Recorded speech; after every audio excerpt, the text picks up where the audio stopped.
سورۃ الحج۔ بسم اللہ الرحمن الرحیم۔ یا ایھا الناس اتقوا ربکم ان زلزلۃ الساعۃ شیء عظیم۔ یہ فزع الاکبر جس سے کہ ختم ہو رہی ہے سورہ انبیاء، اسی کے تذکرے سے یہ شروع ہو رہی ہے سورہ حج۔ اے لوگو ڈرو اپنے رب سے، تقوی اختیار کرو اپنے رب کا، یقیناً قیامت کا زلزلہ بہت بڑی شے ہوگا۔ یوم ترونہا، جس دن کہ تم اس کو دیکھو گے، تذہل کل مرضعۃ عما ارضعت، بھول جائے گی ہر دودھ پلانے والی جسے وہ دودھ پلاتی تھی۔ یعنی واقعہ یہ ہے کہ حیوانات میں جو بھی دودھ پلانے والا کوئی جانور بھی ہو تو اسے بھی اپنے بچوں کے ساتھ جو انس ہوتا ہے، اور خاص طور پر انسانوں میں پھر ماں کی محبت اور شفقت اور مامتا جو ہے وہ اپنی جان دینے کو تیار ہوتی ہے، اپنے بچے کی آنچ نہیں آنے دیتی۔ لیکن وہ سخت ایسا دن ہوگا، ایسی سختی ہوگی کہ دودھ پلانے والیاں اپنے دودھ پیتے بچوں کو بھول جائیں گی۔ وَتَضَعُ كُلُّ ذَاتِ حَمْلٍ حَمْلَهَا، اور دہشت کا عالم یہ ہوگا کہ ہر حاملہ کا حمل گر جائے گا۔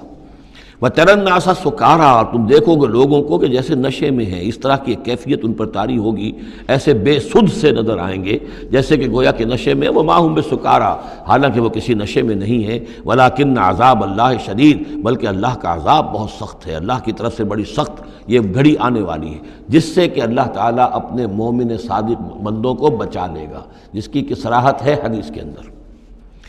وَمِنَ النَّاسِ مَن يُجَادِلُ فِي اللَّهِ بِغَيْرِ عِلْمٍ، لوگوں میں سے ایسے بھی ہیں جو اللہ کے بارے میں جھگڑتے ہیں، اللہ کی آیات کے بارے میں جھگڑتے ہیں، قرآن مجید کے احکام کے بارے میں جھگڑتے ہیں، جبکہ حال یہ ہے بغیر علم، نہ ان کے پاس کوئی علم ہے، وَيَتَّبِعُ كُلَّ شَيْطَانٍ مَرِيدٍ، اور وہ پیروی کر رہے ہوتے ہیں، صاف نظر آتا ہے کہ ہر سرکش شیطان کی پیروی کر رہے ہیں، ان کے عمل کو دیکھو تو مغرب کی نقالی کر رہے ہیں، ان کی ہر ایک چیز کی جو ہے انہوں نے اپنی زندگی میں اختیار کی ہوئی ہے، پورا جو ہے مغربی ان کے اوپر تہذیب کا غلبہ ہے، ساری اقدار، لیکن باتیں بڑھائیں گے قرآن کی طرف سے اور حدیث کی طرف سے، اور انکار حدیث ہے اور فلاں یہ ہے، اور قرآن کا تو نتیجہ یہ نکلتا ہے وہ نہیں نکلتا ہے، اور یہ اجتہاد کیا جانا چاہیے، اور قرآن مجید جو ہے یہ تو اب کتاب جو ہے بوسیدہ ہو گئی ہے۔ یہ باتیں بھی کہی گئی ہیں کہ کوئی ایسا بھی ہمارا جو نظام ہونا چاہیے اجتہاد کا جو قرآن مجید کو بھی اوور رول کر سکے، یہ باقاعدہ رائے موجود ہے کہ قرآن مجید میں بھی جو صریح احکام آئے ہیں وہ بھی ایک خاص قوم کے لیے، خاص وقت کے لیے تھے، یہ ہمیشہ کے لیے نہیں ہے۔ تو بڑے بڑے دانشور، بڑے بڑے جو اسکالرز ہیں، بڑی بڑی ڈگریاں ان کے پاس ہیں، میک گل سے لے کر آئے ڈگریاں۔ ڈاکٹر فضل الرحمان صاحب آئے تھے تو میک گل سے ڈگری لے کر آئے تھے، جنہوں نے جو وحی کے بارے میں کہا تھا کہ یہ حضور کا بھی کلام کہا جا سکتا ہے، اس کو اللہ کا بھی کلام کہا جا سکتا ہے، باقی فرشتے کی کوئی حیثیت نہیں ہے۔ یہ ساری باتیں ڈاکٹر فضل الرحمان کہنے والے تھے۔ میک گل سے انہوں نے یہودیوں سے آ کر ڈگریاں حاصل کی تھی انہوں نے، اور انہوں نے جو بھی بہت سے اور دانشور بہت سے موجود ہیں اس وقت دنیا میں کہ جو ویسے سمجھے جاتے ہیں کہ بہت وہ اسلامی اسکالرز ہیں، ٹاپ کے اسکالرز ہیں، وائٹ ہاؤس میں بھی انہیں طلب کیا جاتا ہے۔ یہ جو سید حسین نصر ہیں، ایرانی ایک ہیں، اب وہ رہ گئے ہیں جن کا ڈنکا بج رہا ہے زیادہ، ورنہ پہلے یہ ہے کہ یہ دو تھے، سید حسین نصر بھی تھے اور ڈاکٹر فضل الرحمان بھی تھے پاکستان کے۔ لیکن وَمِنَ النَّاسِ مَن يُجَادِلُ فِي اللَّهِ بِغَيْرِ عِلْمٍ وَيَتَّبِعُ كُلَّ شَيْطَانٍ مَرِيدٍ كُتِبَ عَلَيْهِ، اس شیطان کے بارے میں تو یہ بات لکھ دی گئی ہے، طے کر دی گئی ہے، أَنَّهُ مَن تَوَلَّاهُ، کہ جو کوئی بھی اس کی دوستی اختیار کرے گا، فَأَنَّهُ يُضِلُّهُ، تو وہ اسے گمراہ کر کے رہے گا، وَيَهْدِيهِ إِلَىٰ عَذَابِ السَّعِيرِ، اور پہنچا کر رہے گا اسے اس جلانے والے دوزخ کے عذاب میں۔ یا ایھا الناس، اے لوگو، ان کنتم فی ریب من البعث، اگر تمہیں کوئی شک ہے کہ کیسے دوبارہ زندہ ہو جائیں گے، کیسے اٹھا لے گا اللہ تعالیٰ، کوئی تمہیں اشکال پیدا ہوتا ہے تو لو ہم تمہیں ایک مثال سے سمجھاتے ہیں۔ فَإِنَّا خَلَقْنَاكُم مِّن تُرَابٍ، سوچو ہم نے تمہیں مٹی سے پیدا کیا، اس لیے کہ باپ کے بھی جسم میں اگر نطفہ بنا ہے، منی بنی ہے، کہاں سے بنی ہے؟ خیر غذا کہاں سے آئی تھی اس کی؟ ساری غذا تو مٹی سے آئی ہے، زمین ہی سے آئی ہے، یہیں سے آئی ہے، وہ منرلز ہیں، وہ سب کچھ ہیں، گوشت کھایا ہے تو بکری نے جو کہاں سے غذا لی تھی؟ زمین سے لی تھی۔ تو تمہاری جو تخلیق ہے سب کی ابتدا میں جو ہے وہ مٹی سے ہے، من تراب ثم من نطفۃ، پھر وہ نطفے کی ایک شکل بنی، ثم من علقۃ، پھر تم ایک علقہ کی شکل میں تھے۔ اس علقہ کے بارے میں بعد میں عرض کروں گا، ابھی میں اس کا کوئی ترجمہ نہیں کر رہا، اس کا ترجمہ عام طور پر جو جمع ہوا خون کیا جاتا ہے، یہ ترجمہ صحیح نہیں ہے۔ ثم من مضغۃ، پھر یہ کہ وہ ایک لوتھڑے کی طرح تھا، گوشت کا ایک لوتھڑا سا تھا، مخلقۃ غیر مخلقۃ، پہلے اس پہ کوئی نشانات تھے ہی نہیں، پھر اس لوتھڑے کے اوپر نشانات آنے شروع ہوئے، معلوم ہوا کہ یہاں سے یہ بازو نکلیں گے، یہاں سے یہ ٹانگیں نکلیں گی، اسی کے اندر جو ہے یہ آثار شروع ہو گئے۔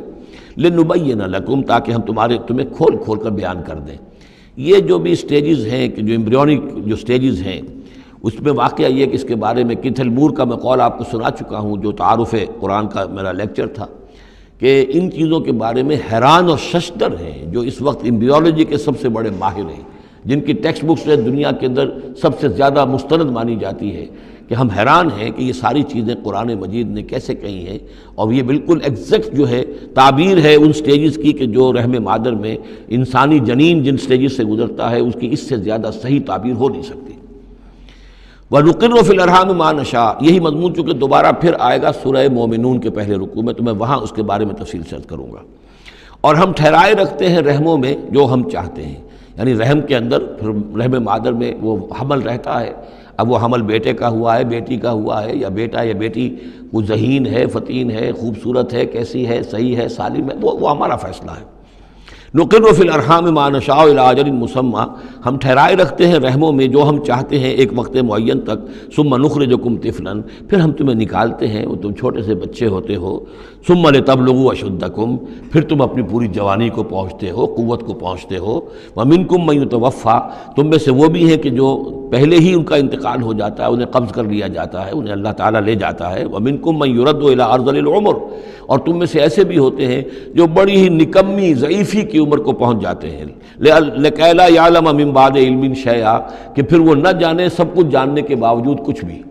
بڑھاپا آتا ہے تو ایسا آتا ہے، ڈیمنشیا بھی ہو جاتا ہے، ساری ذہنی صلاحیتیں ختم ہو جاتی ہیں، یادداشت زائل ہو جاتی ہے، پھر بچپن کی عادتیں عود کر آتی ہیں، لکی لا یعلم من بعد علم شیئا، پھر یہ صورت بھی ہو جاتی ہے۔ یہ ارذل العمر ہے جس سے کہ حضور صلی اللہ علیہ وسلم نے اللہ کی پناہ مانگی ہے کہ اللہ اس سے پہلے اٹھا لے، اس سے پہلے کہ انسان اس کیفیت میں آ جائے کہ جس کا نقشہ یہاں کھینچا جا رہا ہے، لکی لا یعلم من بعد علم شیئا۔ بڑا سقراط تھا، بقراط تھا، کچھ تھا، لیکن اب کیا ہو گیا ہے اس کو دیکھیے۔ وَمِنْكُمْ مَنْ يُرَدُّ إِلَىٰ أَرْذَلِ الْعُمُرِ، ان کے لیے دعا کر لیجیے، اللہم اغفر لہ وارحمہ وادخلہ فی رحمتک وحاسبہ حسابا یسیرا۔ ان سے ایک بہت بڑی خطا ہوئی ہے، رجم کی سزا کے بارے میں میں سورہ نور میں عرض کروں گا، لیکن اللہ تعالیٰ تمام خطاؤں کو معاف فرمانے والا ہے۔ اللہم اغفر لہ وارحمہ وادخلہ فی رحمتک وحاسبہ حسابا یسیرا، اللہم نور مرقدہ واکرم منزلہ والحقہ بعبادک الصالحین، آمین یا رب العالمین۔ وَمِنْكُمْ مَنْ يُتَوَفَّى وَمِنْكُمْ مَنْ يُرَدُّ إِلَىٰ أَرْذَلِ الْعُمُرِ لِكَيْ لَا يَعْلَمَ مِنْ بَعْدِ عِلْمٍ شَيْئًا وَتَرَى الْأَرْضَ، اب ایک تو نقشہ کھینچا انسانی زندگی کا، اس آپ مٹی سے چل کر تم کہاں سے کہاں پہنچ گئے، پھر فوت ہو کے پھر مٹی بن جاتے ہو۔ یہ جس کی یہ قدرت ہے، جس کی یہ خلاقی ہے، جو اس سارے نظام کو لے کر چل رہا ہے، تمہیں اس کے بارے میں کوئی شک ہے؟ اس کی قدرت کے بارے میں کوئی تمہیں یہ شبہ وارد ہو سکتا ہے کہ وہ دوبارہ پیدا نہیں کر سکتا؟ اچھا ایک اور مثال لے لو، وَتَرَى الْأَرْضَ حَامِدَةً، تم دیکھتے ہو زمین کو کہ پڑی ہوئی ہے، بے آب و گیا، خشک اور ویران، کئی زندگی کے آثار نہیں۔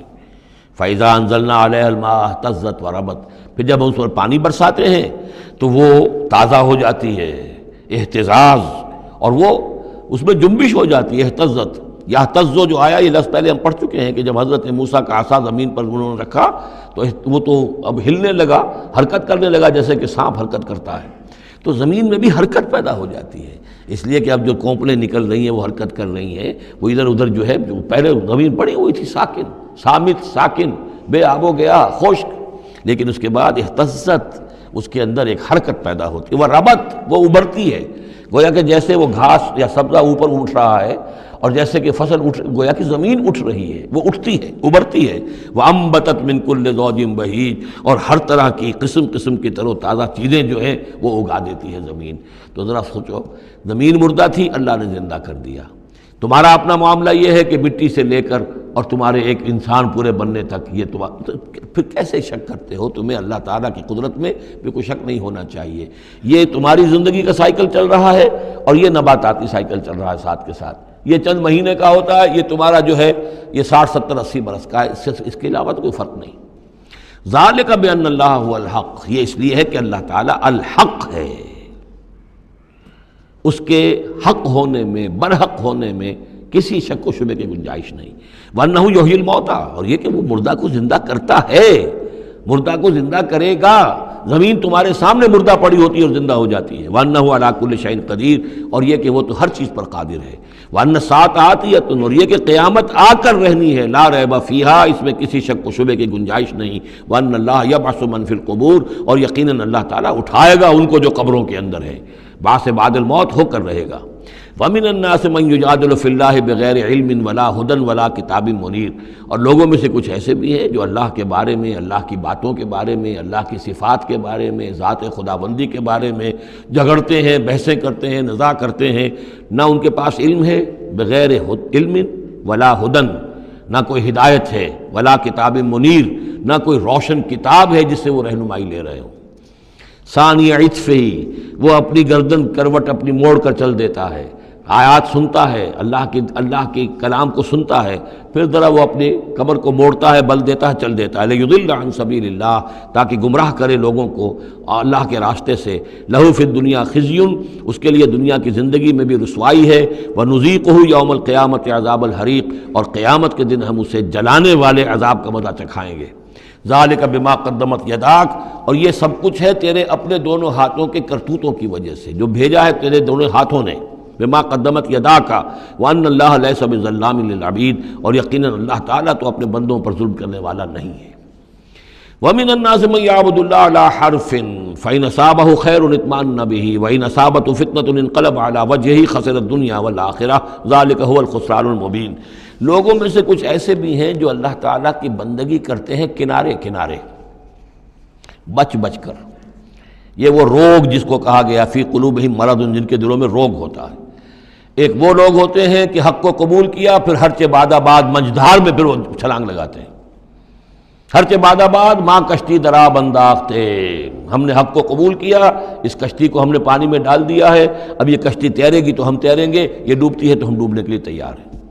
ایک وہ ہیں جو چاہتے بھی ہیں حق کے ساتھ چلنا، لیکن کنارے کنارے گہرے پانی میں نہیں جانا چاہتے، خطرات مول نہیں لینا چاہتے، اپنے لیے جان اور مال جو ہے اس کو بچا بچا کر۔ وہ جو اقبال نے کہا تو بچا بچا کے نہ رکھ اسے تیرا آئینہ ہے وہ آئینہ، کہ شکست ہو تو عزیز تر ہے نگاہ آئینہ ساز میں۔ لیکن یہ کچھ لوگ بچ بچ کر چلنا چاہتے ہیں، کوئی گردن نہ پہنچ جائے، کوئی نقصان نہ ہو جائے، کوئی ہمیں قربانی نہ دینی پڑے۔ وَمِنَ النَّاسِ مَن يَعْبُدُ اللَّهَ عَلَىٰ حَرْفٍ، کنارے ساتھ، فَإِنْ أَصَابَهُ خَيْرٌ اطْمَأَنَّ بِهِ، اگر خیر آئے تو مطمئن رہیں گے۔ وَإِنْ أَصَابَتْهُ الْفِتْنَةُ انقلب عَلَىٰ وَجْهِهِ، اور اگر کوئی فتنہ آ گیا، آزمائش آ گئی، کوئی قربانی کا وقت آ گیا، پکار آ گئی، نکلو اللہ کی راہ میں اور لاؤ اللہ کی راہ میں، تو وہ اپنے چہروں کے بل اوندھے گر جاتے ہیں۔ خسرت دنیا والآخرہ، یہ خسارہ ہے، یہ گھاٹا ہے، یہ نقصان ہے دنیا اور آخرت دونوں کا۔ ذالک هو الخسران المبین، اور یہ بہت ہی نمایاں اور واضح تباہی ہے۔ ایک میں بات عرض کرنی رہ گئی ہے کہ سورہ حج کے بارے میں بعض جگہ آپ نے دیکھا ہوگا لکھا ہوا کہ یہ اس کو مدنی بھی مانا گیا ہے، لیکن یہ واقعہ ہے کہ اس سورہ مبارکہ کے اندر بعض آیات ایسی ہیں کہ جو یا تو مدنی ہیں، اور بعض آیات کے بارے میں مجھے پھر وہ ایک قول مل گیا تھا حبر الامہ حضرت عبداللہ ابن عباس رضی اللہ تعالی عنہما کا، وہ میں بعد میں انشاءاللہ وہ کل ہم پڑھیں گے۔ وہ آیات نازل ہوئی ہیں اثناء سفر ہجرت میں۔ ظاہر بات ہے کہ جب حضور مکے سے نکل آئے ہیں اور جا رہے ہیں تو کتنے دن لگے ہیں، کوئی وہ چند گھنٹے کا، 1 گھنٹے کی فلائٹ تو نہیں تھی کہ جو ہوائی جہاز سے آپ چلے گئے ہوں، آدھے گھنٹے کی فلائٹ ہے کل نہیں، لیکن یہ کوئی وقت لگا۔ اس میں بھی جو آیات نازل ہوئی ہیں، اور اس صورت میں کئی آیات ایسی ہیں کہ جن کی بڑی گہری مشابہت آپ کو مل جائے گی سورہ بقرہ کی آیات کے ساتھ۔ چنانچہ شہادت علی الناس والی آیت بھی اس صورت میں بھی ہے، سورہ بقرہ میں بھی ہے، لِيَكُونَ الرَّسُولُ شَهِيدًا عَلَيْكُمْ وَتَكُونُوا شُهَدَاءَ عَلَى النَّاسِ، یہ آپ کو سورہ حج کے آخر میں ملے گی۔ جہاد کا لفظ بھی اس صورت مبارکہ میں ملے گا۔ یہ آیت بھی آپ غور کریں گے تو سورہ بقرہ کے دوسرے رکوع میں جو مثال آئی تھی، منافقین کا حال یہ ہے، او کصیب من السماء فیہ ظلمات ورعد وبرق یجعلون اصابعهم فی آذانہم من الصواعق حذر الموت واللہ محیط بالکافرین۔ تو یہ جب بجلی جب چمکتی ہے، کوئی روشنی نظر آتی ہے، چل پھر لیتے ہیں، لیکن اس کے بعد پھر جیسے ہی اندھیرا ہوتا ہے کھڑے رہ جاتے ہیں۔ تو بالکل وہی کیفیت ہے کہ جب ذرا حالات صحیح ہوئے، نارمل ہوئے، کوئی خطرہ نہیں، کوئی اندیشہ نہیں، کوئی مطالبہ نہیں، کوئی جنگ کی مہم جو ہے پیش نظر نہیں ہے، تو وہ بڑے چلت پھر دکھا رہے ہیں، حضور کے پاس آ رہے ہیں، باتیں کر رہے ہیں، وہ ہے کہ وہ بھی اہل ایمان کے ساتھ ہیں۔ لیکن جب ذرا مشکل وقت آیا، اوندھے منہ گر پڑے۔ وَمِنَ النَّاسِ، اللہ تعالی ہمیں اس سے بچائے، اور دین اور ایمان کے ساتھ اور اللہ کے دین کو قائم کرنے کی جد و جہد میں مخلصانہ اور ہمہ تن ہمہ وجوہ اپنے آپ کو جھونک دینے کی ہمت عطا فرمائے۔ وَمِنَ النَّاسِ مَن يَعْبُدُ اللَّهَ عَلَىٰ حَرْفٍ فَإِنْ أَصَابَهُ خَيْرٌ اطْمَأَنَّ بِهِ وَإِنْ أَصَابَتْهُ فِتْنَةٌ انقلب عَلَىٰ وَجْهِهِ خَسِرَ الدُّنْيَا وَالْآخِرَةَ ذَلِكَ هُوَ الْخُسْرَانُ الْمُبِينُ يَدْعُو مِن دُونِ اللَّهِ مَا لَا يَضُرُّهُ وَمَا لَا يَنفَعُهُ، یہ پکارتا ہے اللہ کے سوا ان کو جو نہ اسے کوئی ضرر پہنچا سکتی ہے نہ نفع۔ ذَلِكَ هُوَ الضَّلَالُ الْبَعِيدُ، یہی ہے بہت ہی گمراہی، دور کی گمراہی۔ يَدْعُو لَمَن ضَرُّهُ أَقْرَبُ مِن نَفْعِهِ، وہ پکارتا ہے اللہ کو، اس کو کہ جس کا ضرر جو ہے وہ اس کے نفع سے قریب تر ہے۔ اللہ کے سوا کسی کو پکارو گے تو نفع تو کوئی ہے نہیں، لیکن ضرر تو پہنچ گیا۔ لبیس المولا و لبیس العشیر، بہت ہی برا ہے وہ دوست اور بہت ہی برا ہے رفیق۔ ان اللہ یدخل الذین آمنوا وعملوا الصالحات جنات تجری من تحتها الانہار، یقیناً اللہ تعالیٰ داخل کرے گا ان لوگوں کو جو ایمان لائے اور جنہوں نے نیک عمل کیے ان باغات میں جن کے دامن میں ندیاں بہتی ہوں گی۔ ان اللہ یفعل ما یرید، یقیناً اللہ تعالیٰ کرتا ہے جو چاہتا ہے، جس چیز کا ارادہ کرتا ہے وہ کر گزرتا ہے، فعال لما یرید ہے۔ من کان یظن ان لن ینصرہ اللہ فی الدنیا والآخرۃ فلیمدد بسبب الی السماء ثم لیقطع فلینظر ہل یذہبن کیدہ ما یغیظ۔ یہ آیت مشکلات القرآن میں سے ہے، بہت سے مختلف انداز میں اس کی تعبیرات کی گئی ہیں، لیکن میرا دل ٹھکا ہے اسی تعبیر پر کہ جو موضح القرآن میں شاہ عبد القادر دہلوی رحمۃ اللہ علیہ نے کی ہے، اور میں اسی کو وضاحت کے ساتھ پیش کر رہا ہوں۔ جو شخص دین کے لیے خدمت کر رہا ہو، دین کے لیے لگا ہوا ہو کام کے اندر، داعی ہے یا اس کسی داعی کے ساتھ ہے، اب اس کے لیے یہ ہوتا ہے کہ ایک تو امید ہوتی ہے کہ اللہ کی مدد آئے گی، آج نہیں تو کل آئے گی، کل نہیں تو پرسوں آئے گی۔ اگر کسی وجہ سے انسان حالات کو دیکھ کر اتنا مایوس ہو جائے کہ اللہ کی مدد کی اسے امید نہ رہے، یہ چیز پھر اس کے لیے بہت بڑی ناکامی کا سبب بن جائے گی۔ امید پیوست رہ شجر سے امید بہار رکھ، اللہ سے مایوس نہیں ہونا چاہیے۔ نہ لا تقنطوا من رحمت اللہ، ٹھیک ہے دیر ہو جائے کوئی حرج نہیں، لیکن یہ کہ یہ اللہ کی مدد آئے گی، اللہ جو ہے نصرت فرمائے گا، اللہ تعالیٰ ہماری مدد کرے گا۔ والذین جاہدوا فینا لنہدینہم سبلنا، جو لوگ ہماری راہ میں محنت کریں گے، جدوجہد کریں گے، ہم لازماً انہیں اپنے راستے دکھائیں گے۔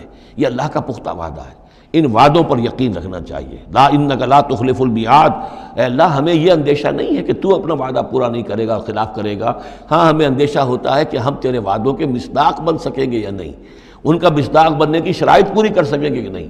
یہ کیفیت بندے کی رہنی چاہیے، اللہ تعالیٰ کی مدد سے اور اللہ تعالیٰ کی نصرت سے مایوس کبھی نہیں ہونا چاہیے۔ تو اس کی ایک مثال دی ہے کہ اگر کوئی شخص کسی رسی کے ساتھ کہیں اوپر سے ایک رسی ہے اس کو اس نے پکڑا ہوا ہے، تو تب تک تو یہ کہ تھاما ہوا ہے، یہ اللہ تعالیٰ کے ساتھ ہے نا، حبل اللہ، یہ قرآن جو ہے القرآن حبل اللہ الممدود من السماء الی الارض، اسی طرح امید اللہ سے رکھنا، رجا رکھنا، یہ بھی گویا کہ ایک معنوی رسی ہے کہ جو اللہ تعالیٰ کے ساتھ ہمیں جوڑے ہوئے ہے۔ جب تک یہ رسی رہے گی ہمیں سہارا رہے گا، جب یہ رسی کاٹ دیں گے ہم، وہ امید منقطع کر دیں گے، تو سوائے اس کے اور کیا ہوگا کہ زمین پر رودے منہ گر جائیں گے۔ من کان یظن ان لن ینصرہ اللہ فی الدنیا والآخرہ، جس شخص کا یہ گمان ہو جائے کہ اللہ ہرگز مدد نہیں کرے گا اس کی دنیا میں اور نہ آخرت میں، فلیمدد بسبب من السماء، اسے چاہیے کہ ذرا ایک رسی آسمان کی طرف تانے، ثم لیقطع، پھر کاٹ دے، اسے توڑ دے، فلینظر هل یذهبن کیدہ ما یغیظ، پھر دیکھے کہ اس سے اس کا جو غصہ ہے اندر کا، اس میں جو مایوسی کی آگ جل رہی ہے اس میں کوئی کمی ہوئی۔ جب تک وہ رسی ہے کچھ نہ کچھ امید تو رہے گی، تو اس امید جو ہے اللہ پر اور اللہ کی نصرت اور اللہ کے وعدوں پر جو یقین ہے اس کو برقرار رکھو، یہ تمہیں سہارا دے گی۔ وَكَذَلِكَ أَنزَلْنَاهُ آیَاتٍ بَيِّنَاتٍ، اسی طرح ہم نے اتارا ہے اس قرآن کو روشن اور کھلی باتوں کی شکل میں۔ وَأَنَّ اللَّهَ يَهْدِي مَن يُرِيدُ، اور اللہ تعالیٰ ہدایت دیتا ہے جس کو چاہتا ہے، یا اللہ تعالیٰ ہدایت دیتا ہے جو چاہتا ہے کہ اس کو ہدایت ملے۔ ان الذین آمنوا والذین ہادوا والصابئین والنصارى، یقیناً وہ لوگ جو مسلمان ہیں، ایمان لائے ہیں محمد پر صلی اللہ علیہ وسلم، والذین ہادوا، اور جو یہودی ہوئے، والصابئین، اور جو صابی ہیں، والنصارى، اور جو یہ عیسائی ہیں، والمجوس، اور مجوس ہیں ایرانی، والذین اشرکوا، اور جن لوگوں نے شرک کی روش اختیار کی، ان اللہ یفصل بینہم یوم القیامہ، یقیناً اللہ فیصلہ کرے گا ان کے مابین قیامت کے دن۔ ان اللہ علی کل شیء شہید، یقیناً اللہ تعالیٰ ہر چیز پر خود گواہ ہے، ہر چیز اس کے سامنے نگاہوں میں موجود ہے۔ الم تری ان اللہ یسجد لہ من فی السماوات ومن فی الارض، یہ آیت بڑی عجیب ہے اس اعتبار سے کہ اس میں آپ تصور کریں گے تو اوپر سے نیچے کی طرف آ رہا ہے۔ کیا تم نے دیکھا نہیں اللہ کے سامنے سربسجود ہے ہر وہ شے جو آسمان میں ہے اور وہ سب وہ چیزیں جو زمین میں ہیں، وہ تمام مخلوقات جو آسمان میں ہے اور وہ تمام مخلوقات جو زمین میں ہے، والشمس ہو اور سورج بھی سربہ سجود ہے، والقمر ہو اور چاند بھی، والنجوم ہو اور تارے بھی، پھر نیچے اتریے والجبال ہو اور پہاڑ، زمین پر سب سے اونچی چیزیں پہاڑ ہیں، والشجر ہو اور درخت، والدواب اور یہ تمام جو بھی چوپائے چل رہے ہیں زمین کے اوپر حیوانات، وکثیر من الناس اور لوگوں میں سے بھی بہت سے، لوگوں میں سے تفریق ہے کہ کچھ باغی ہو گئے ہیں، باقی تو یہ ساری مخلوقات اللہ کے قانون کی پابند ہیں، قانون تکوینی کے اندر ہے، یہ اللہ کی بندگی کر رہی ہیں، یہ سجدے میں ہے، ہر شے اللہ کے سامنے سر سجود ہے۔ ہاں انسانوں کے اندر بغاوت بھی ہے، انسانوں میں سے کچھ لوگ وہ ہیں کہ جنہوں نے سورج کو پوجنا شروع کر دیا، سورج اللہ کو پوج رہا ہے اور وہ سورج کو پوج رہے ہیں، چاند کو پوجنا شروع کر دیا، درختوں کو پوجنا شروع کر دیا، جانوروں کو پوجنا شروع کر دیا، یہاں تک کہ اعضائے تناسل کو پوجنا شروع کر دیا۔ ہندوؤں کے اندر تو یہ بھی ہے، یہ پوجا ہوتی ہے۔ تو یہ ہے ان لوگوں کی گراوٹ۔ انسانوں میں سے اللہ تعالیٰ جس کو ہدایت دے دیتا ہے، معرفت حاصل ہو جاتی، پھر وہ اسی کے سامنے سر سجود ہوتے ہیں۔ وَكَثِيرٌ حَقَّ عَلَيْهِ الْعَذَابُ، لیکن بہت سے ایسے ہیں کہ جو عذاب الہی کے مستحق ہو جاتے ہیں۔ وَمَن يُهِنِ اللَّهُ فَمَا لَهُ مِن مُكْرِمٍ، اور جنہیں اللہ تعالیٰ ہی رسوا کر دے، ذلیل کر دے، اب اس کو عزت دینے والا کوئی نہیں ہے۔ جنہوں نے اپنے آپ کو ذلیل کیا، مخلوقات کے سامنے جھک گئے، انہوں نے ان کو اپنا معبود بنا لیا، جبکہ اللہ تعالیٰ کے سامنے سب ساری کی ساری مخلوقات جو ہے وہ تو اللہ کی بندگی میں ہے، اور اللہ نے تو اسے بنایا تھا خلیفۃ اللہ فی الارض، اسے مقام یہ عطا کیا تھا، مسجود ملائک بنایا تھا۔ اب جو اپنی اس تمام عظمت سے خود ہی مستعفی ہو گیا اور وہ مخلوقات کے سامنے جھک رہا ہے، فما لہ من مکرم، تو پھر اسے اب اس کا اکرام کرنے والا اور اسے عزت دینے والا کوئی نہیں۔ ان اللہ یفعل ما یشاء، یقیناً اللہ کرتا ہے جو چاہتا ہے۔ آیت سجدہ ہے، سجدہ کر لیجیے۔ ھذان خصمان اختصموا فی ربہم، یہ دو گروہ ہیں ایک دوسرے کے مقابل میں جو اپنے رب کے بارے میں جھگڑ رہے ہیں۔ ایک وہ ہیں جو ایمان لے آئے ہیں۔ اب جیسا کہ میں نے عرض کیا یہ صورت ہے مکی، لیکن اس میں کچھ آیات شامل ہیں، یہ بھی ہو سکتا ہے کہ مدنی ہو اور یہ بھی ہو سکتا ہے کہ اثناء سفر ہجرت میں نازل ہوئی، لیکن بحیثیت مجموعی یہ ہے تقریباً آخری دور کی، آخری زمانے کی صورت۔ ھذان خصمان، اب ظاہر بات ہے مکے میں دو گروہ بالکل نمایاں ہو چکے تھے، ایک وہ جو حضور پر ایمان لائے اور ایک وہ کہ جو اڑے ہوئے ہیں۔ اختصموا فی ربہم، یہ اپنے رب کے بارے میں جھگڑ پڑے ہیں۔ فالذین کفروا، تو جو اللہ سے کفر کر رہے ہیں، انکار کر رہے ہیں، قطعت لہم ثیاب من نار، ان کے کپڑے کاٹے جائیں گے، بنائے جائیں گے، جیسے درزی جو ہے پہلے وہ کترتا بیوتتا ہے پھر سیتا ہے، تو ان کے لیے جو بنائے جائیں گے کپڑے وہ آگ کے ہوں گے۔ قطعت لہم ثیاب من نار، بیوتے جائیں گے، قطع کیے جائیں گے ان کے لیے کپڑے آگ کے۔ یصب من فوق رؤوسہم الحمیم، ان کے سروں کے اوپر کھولتے ہوئے پانی کے تریڑے دیے جائیں گے۔ یسحر بہ ما فی بطونہم والجلود، جس سے کہ ان کی کھالیں بھی جھلس جائیں گی اور جو کچھ ان کے پیٹوں کے اندر ہوگا وہ بھی جھلس جائے گا۔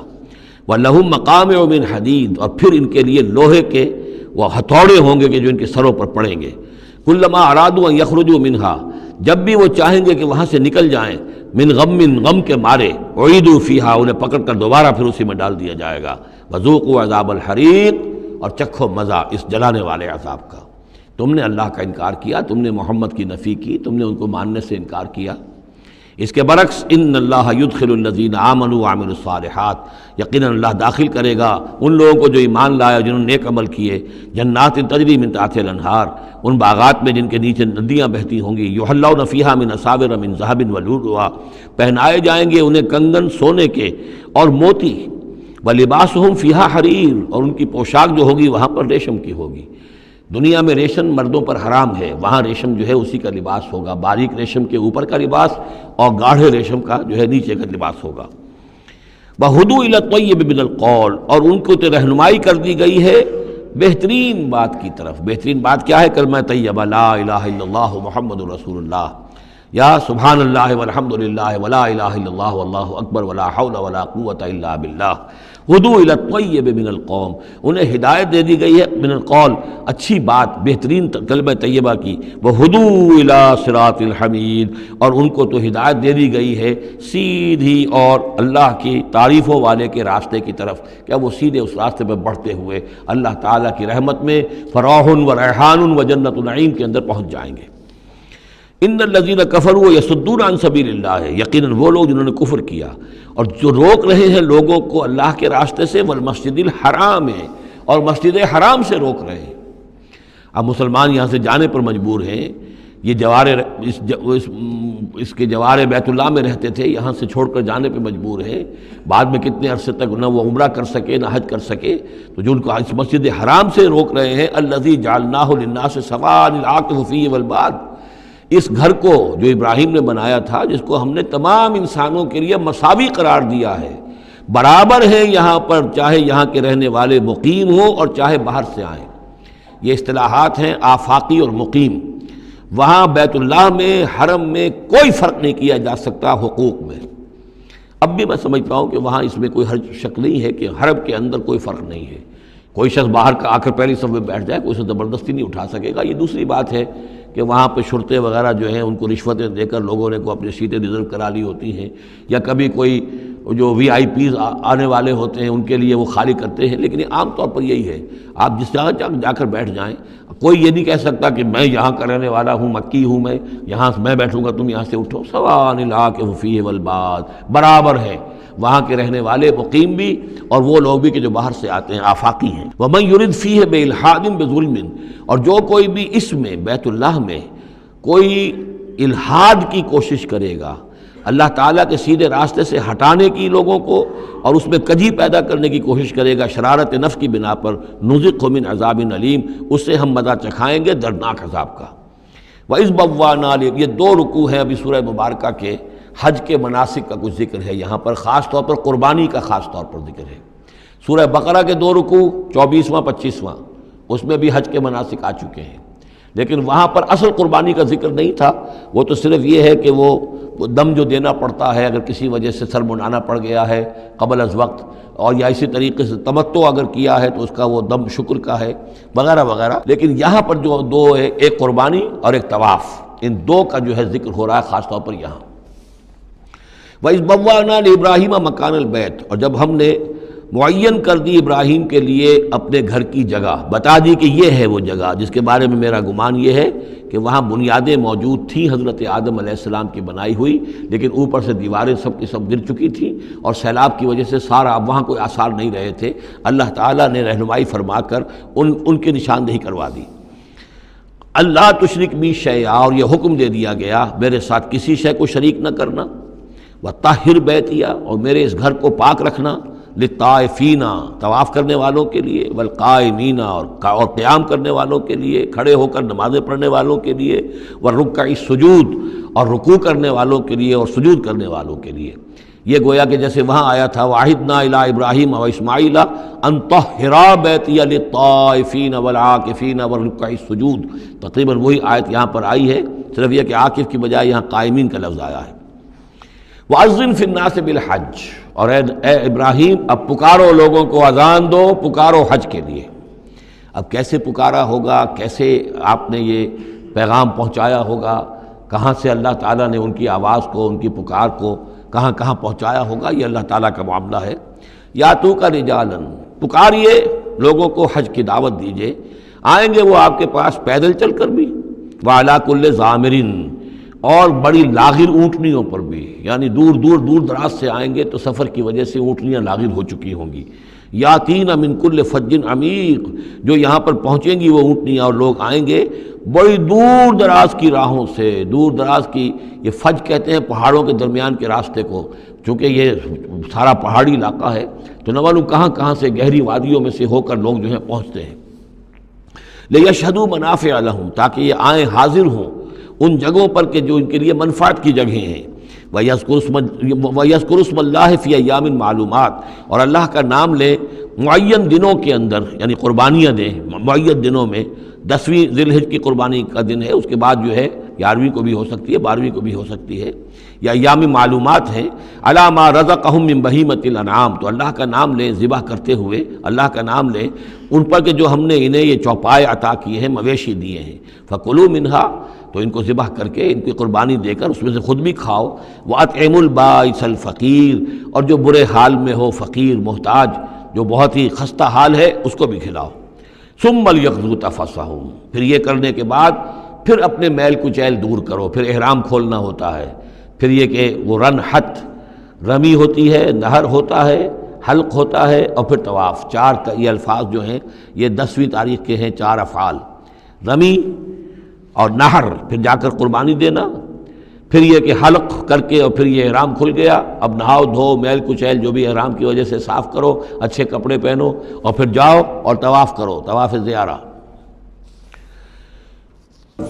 ثم لیقضوا تفثهم، پھر چاہیے کہ وہ دور کریں اپنے میل کچیل، ولیوفوا نذورهم، اور جو بھی نذریں مانگی ہوئی ہوں ان کو پورا کریں، ولیطوفوا بالبیت العتیق، اور اب جا کر اس قدیم گھر کا طواف کریں۔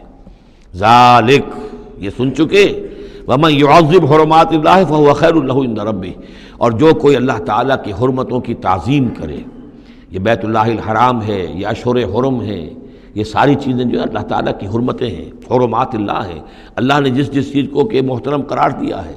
سورہ مائدہ میں ہم پڑھ چکے ہیں، وہ جانور کے جو ہدی کے جانور ہیں وہ بھی محترم ہیں، جن کے گھروں میں گردنوں میں پٹے ڈال دیے گئے ہیں، معلوم ہے کہ یہ ہدیم بالغ الکعبہ جانے والے ہیں، وہ بھی محترم ہیں۔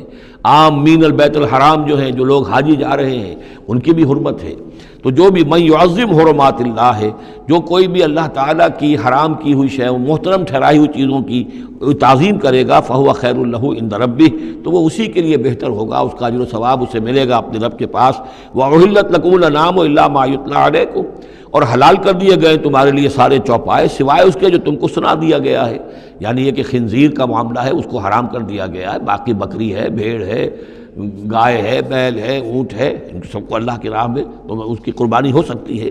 فَاجْتَنِبُوا الرِّجْسَ مِنَ الْأَوْثَانِ، تو پھر تم بچو، ان بتوں کی گندگی سے بچو۔ یہ ہے اصل میں بچنا جو ہے وہ سب سے پہلے شرک، اور وہاں پر سب سے بڑا شرک جو ہے وہ بت پرستی کا ہو رہا تھا۔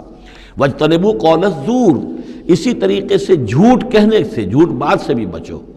حنفاء للہ، یکسو ہو جاؤ اللہ کی طرف، یکسو اسی کے بندے بن جاؤ، غیر مشرکین بہ، اس حال میں کہ اس کے ساتھ کسی بھی اعتبار سے شرک نہ ہو، کسی پہلو سے، کسی اعتبار سے، ذات میں، صفات میں، حقوق میں، اختیارات میں، کہیں بھی کوئی شرک کا شائبہ نہ آنے پائے۔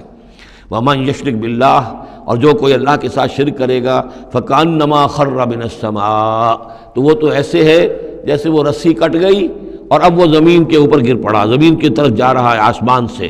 کوئی شخص ہے جو آسمان سے کسی بلند چیز سے کسی رسی کے ساتھ لٹکا ہوا ہے، وہاں سے گر گیا یا رسی کٹ گئی، اب جو گر رہا ہے فکأنما خر من السماء فتخطفه الطیر، اب یا تو یہ کہ وہ جو پرندے ہیں وہ اسے اچک کر لے جائیں، کوئی باز آئے اور پکڑ کر لے جائے، کوئی اور ہو، جو بھی یہ بڑے بڑے جانور ہوتے ہیں کہ جو شکار کرتے ہیں پرندوں کا، تخطفه الطیر، پرندے اس کو اڑا کر لے جائیں، اور تہوی بہ الریح، یا یہ کہ پھر ہوا ان کو لے جا کر گرائے فی مکان صحیح، کسی دور کی جگہ میں کوئی ہوا جو ہے جھونکا اس کو لے جائے اور کسی کھائی میں جا کر گرا دے۔ یہ معاملہ ہے اس شخص کا جو اللہ کے ساتھ شرک کرتا ہے، اس کے پاس کوئی سہارا نہیں رہا۔ اب توحید والا جو ہے وہ ایک سہارے پر قائم ہے۔ قول ثابت بالحیات الدنیا، یہ جو ہم ثبات عطا کرتے ہیں اہل ایمان کو، بالقول الثابت فی الحیات الدنیا، دنیا کی زندگی میں۔ ذالک، یہ تم نے سن لیا، یہ احکام تم نے سن لیے۔ ومن یعظم شعائر اللہ، پھر سن لو جو اللہ کے شاعر کی تعظیم کرے گا، فإنہا من تقوی القلوب، تو یقیناً یہ دلوں کے تقوی کی بات ہے۔ ان تمام چیزوں کی ہم پڑھ چکے ہیں سورہ بقرہ میں، ان الصفا والمروۃ من شعائر اللہ، بیت اللہ شعیرہ ہے، اور وہ مقام ابراہیم شعیرہ ہے، صفا اور مروہ جو ہے شعیرہ ہیں۔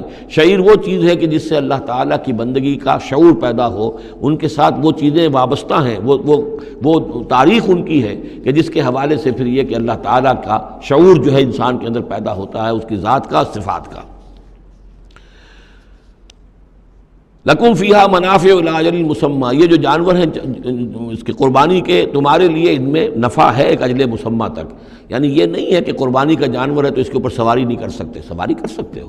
قربانی کا جانور ہے تو اس کا دودھ پی سکتے ہو، اگر وہ گائے ہے درمیان میں اگر کوئی دودھ ہے یا بکری ہے لے کے جا رہے ہو تو اس کا دودھ پی سکتے ہو۔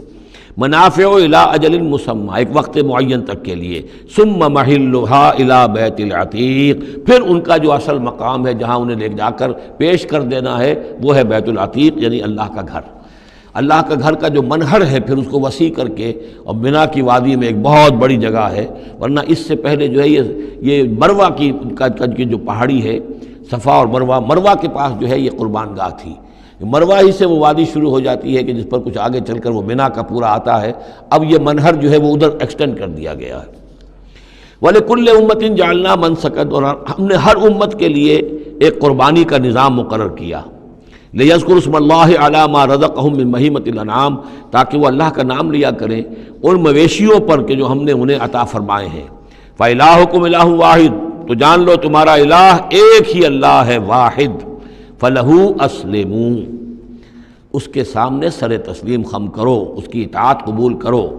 یعنی ایسا نہ ہو کہ بس قربانی تو ہو رہی ہے، باقی سب حرام خوریاں ہو رہی ہیں، 10-10 ہزار 20-20 ہزار کا جانور لے کر اور اس کے فوٹو کھنچوا کر اخبارات میں شائع کیے جا رہے ہیں، ہے سارا حرام خوری کا نتیجہ۔ تو یہ تو کوئی قربانی نہیں ہے، یہ اللہ تعالیٰ کے ہاں قبول نہیں ہے، چاہے وہ 1 لاکھ کا جانور ہو لیکن ہو اسلام کے ساتھ۔ فَلَهُ أَسْلِمُوا، اس کی اطاعت تو قبول کرو، اس کے حلال اور حرام کے پابند تو ہو، اس کے حرام کردہ چیزوں سے منہ نہ مارو۔ وَبَشِّرِ الْمُخْبِتِينَ، اور اے نبی بشارت دے دیجئے مخبتین کو، اخبات کہتے ہیں جو اپنے آپ کو پست کر لیں اللہ کے سامنے، تواضع اور عاجزی اختیار کرنے والے۔ الَّذِينَ إِذَا ذُكِرَ اللَّهُ وَجِلَتْ قُلُوبُهُمْ، یہ جو سورہ انفال کے شروع میں الفاظ آئے تھے اس سے ملتے جلتے الفاظ ہیں۔ وہ کون لوگ ہیں؟ وہ لوگ مخبتین کہ جب اللہ کا ذکر کیا جائے تو ان کے دل لرز اٹھتے ہیں، کانپ اٹھتے ہیں۔ وَالصَّابِرِينَ عَلَىٰ مَا أَصَابَهُمْ، اور جو بھی کوئی تکلیف ان پر آئے، کوئی مصیبت آئے، کوئی ناگوار صورتحال درپیش ہو جائے تو اس پر صبر کرنے والے۔ والمقیم الصلاۃ، اور نماز کے قائم کرنے والے۔ ومما رزقناہم ينفقون، اور جو کچھ ہم نے ان کو دیا ہے اس میں سے ہمارے لیے خرچ کرنے والے، ہماری رضا جوئی کے لیے، ہمارے دین کے لیے یا محتاجوں کے لیے انفاق کرنے والے۔ اللہم ربنا اجعلنا منہم والبدن جعلناها لکم من شعائر اللہ، اور یہ جو قربانی کے جانور خاص طور پر اونٹ ہیں، ان کو ہم نے تمہارے لیے ان کو بھی شاعر بنا دیا، یہ بھی اللہ کے شاعر میں سے ہیں، اس لیے کہ یہ اونٹ جو ہے ابھی اللہ کے نام پر قربان کیے جا رہے ہیں۔ لکم فیہا خیر، تمہارے لیے ان میں خیر ہے، بھلائی ہے۔ ظاہر بات ہے کہ ان کا بھی گوشت تم کھا سکو گے اور غریبوں کو کھلا سکو گے، لیکن یہ کہ ہیں وہ شاعر اللہ، اس لیے کہ وہ نامزد ہو چکے ہیں بیت اللہ کے لیے، اللہ کے لیے، کہ یہ قربانی کے جانور ہیں کہ جن کو قربان کیا جانا ہے بیت اللہ کے قریب۔ فاذکروا اسم اللہ علیہا صواف، تو ان پر نام لیا کرو اللہ کا، ان کو کھڑا کر کے سیدھا، صواف صفے باندھ کر، قطار باندھ کر۔ یہ جو نقشہ ہے یہ خاص طور پر جو حجۃ الوداع میں حضور نے جو قربانی دی ہے تو 63 آپ نے اونٹ اپنے ہاتھ سے نہر فرمائے، کل 100، یہ 63 آپ نے اپنے ہاتھ سے نہر فرمائے۔ اور یہ آتا ہے روایات کے اندر، اب یہ چونکہ معاملہ حضور کا ہے اور اس میں ہمیں کسی شک و شبے کی گنجائش نہیں ہے کہ اب کھڑے ہوئے ہیں قطار میں، اور ایک اب نہر کرنے کا طریقہ بھی ہوتا ہے، برچھا مارا جاتا ہے اونٹ کی یہاں گردن میں، اس کو گرا کر ذبح کرنا آسان کام نہیں ہے، کھڑے ہوئے اونٹ کو برچھا لگایا جاتا ہے، یہاں اس کی جو بڑی وینز ہیں خون کا فوارہ چھوٹتا ہے، جب خون بہت زیادہ بہہ جاتا ہے پھر وہ گرتا ہے ایک طرف، ایک پہلو کے اوپر، تو پھر اس کا معاملہ جو ذبح کرنے کا ہوتا ہے۔ تو حضور جیسے برچھا مارتے تھے اور اس کے بعد پھر اگلا اونٹ اپنی گردن خود آگے کرتا تھا۔ نہ شود نصیب دشمن کے شود ہلاک تیغت، سر دوستاں سلامت کی تو خنجر آزمائی، گویا کہ ان کے لیے خود ایک اعزاز تھا، اللہ نے شعور دیا ہے۔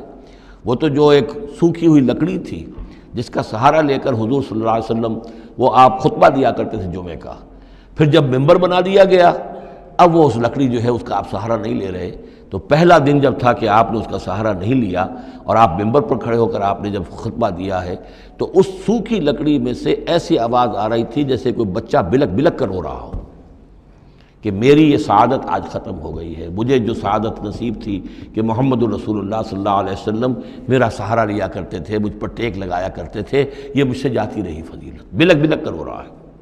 حنانہ اس کو کہتے ہیں، ستون حنانہ، اب بھی مسجد نبی میں ایک ستون ہے حنانہ، حنین کہتے ہی اس کو ہے کہ جس میں رقت ہو، بچہ رو رہا ہو، بلک رہا ہو تو یہ حنین ہے، تو حنانہ ہے وہ۔ اور اس کے لیے یہ نوٹ کر لیجیے، کہا ہے مولانا روم نے، فلسفی کو منکر حنانہ است، از حواس انبیاء بیگانہ است۔ پہلے فلسفی ہوتے تھے، آج سائنسدان جو انکار کرے گا کیسے ہو سکتا ہے سوکھی لکڑی میں سے بچوں کے سے رونے کی آواز آئے، کیسے مان لیں گے ہم؟ سر سید کیسے مانیں گے اس کو؟ نہیں مانیں گے کبھی بھی۔ تو فلسفی یا سائنسدان کو منکر حنانہ است، کہ وہ حنانہ کا انکار کرتا ہے، از حواس انبیاء بیگانہ است، اس لیے کہ انبیاء کے معاملات کو وہ جانتا نہیں ہے، وہ عام لوگوں پر قیاس کر رہا ہے۔ فاذکروا اسم اللہ علیہا صواف، تو لو اللہ کا نام ان پر، ان کو نہر کرنے کے لیے انہیں صفوں میں کھڑا کر کے، فَإِذَا وَجَبَتْ جُنُوبُهَا، جب ان کے پہلو زمین پر ٹک جائیں، جب خون اتنا بہہ جاتا ہے، کمزور ہو جاتا ہے تو پھر وہ ایک طرف کو اپنی کروٹ کے بل زمین کے اوپر پڑ جاتا ہے۔ فَكُلُوا مِنْهَا، تو اب کھاؤ اس میں سے اس کے گوشت کو، وَأَطْعِمُوا الْقَانِعَ وَالْمُعْتَرَ، اور کھلاؤ اس کو بھی جو قناعت کے ساتھ بیٹھا ہوا ہے، مانگتا نہیں پھر رہا ہے، سائل نہیں ہے، اس کے پاس کچھ نہیں ہے لیکن وہ مانگتا نہیں پھرتا، قانع، اور معتر جو بے قرار ہو گیا ہے، آتا ہے، سوال کر رہا ہے، مانگ رہا ہے، گوشت مانگ رہا ہے، اس کو بھی دو، اس کو بھی دو۔ کذالک سخرناھا لکم لعلکم تشکرون، اسی طرح تو ہم نے اتنے بڑے جانور کو تمہارے لیے مسخر کر دیا ہے، اونٹ جیسے جانور کو، اور وہ کھڑا ہوتا ہے تم برچھا مارتے اس کو، سخرناھا لکم لعلکم تشکرون، تاکہ تم اللہ کا شکر ادا کرو۔ لن ینال اللہ لحومھا ولا دماؤھا، اب یہ ہے اصل شے، اللہ تک نہ ان کے گوشت پہنچتے ہیں نہ خون پہنچتا ہے، ولکن ینالہ التقوی منکم، ہاں اگر پہنچتا ہے اس تک تو تقوی اگر ہے تمہارے اندر تو اللہ تک پہنچ جائے گا۔ یعنی یہ کہ ایک یہ رسومات ہے، ظاہری شکل ہے، ظاہری شکل اصل دین نہیں ہے، اگرچہ اس کے بغیر بھی تو حقیقت جو ہے وہ کسی نہ کسی حیول ہی میں ظاہر ہوگی، کوئی نہ کوئی اسے پیکر چاہیے، تو ان عبادات کا پیکر بھی اہم ہے، لیکن صرف پیکر کو نہ سمجھیں، ظاہر کو نہ سمجھیں، اصل شے اس کی روح ہے، روح تقوی۔ وہ جو علامہ اقبال نے کہا ہے کہ رہ گئی رسم ازاں روح بلالی نہ رہی، فلسفہ رہ گیا تلقین غزالی نہ رہی، اور نماز و روزہ و قربانی و حج یہ سب باقی ہیں، تو باقی نہیں ہے۔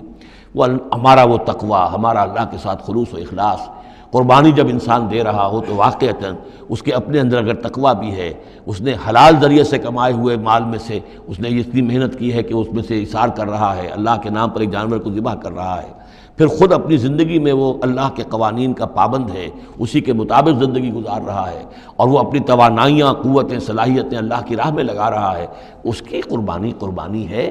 باقی اگر یہ نہیں ہے تو ٹھیک ہے، چلیے کم سے کم غریبوں کو گوشت مل جائے گا، کچھ نہ کچھ فائدہ تو ہو ہی جائے گا، لیکن یہ کہ وہ اصل قربانی نہیں ہے، اللہ تک کچھ نہیں پہنچے گا تمہارا۔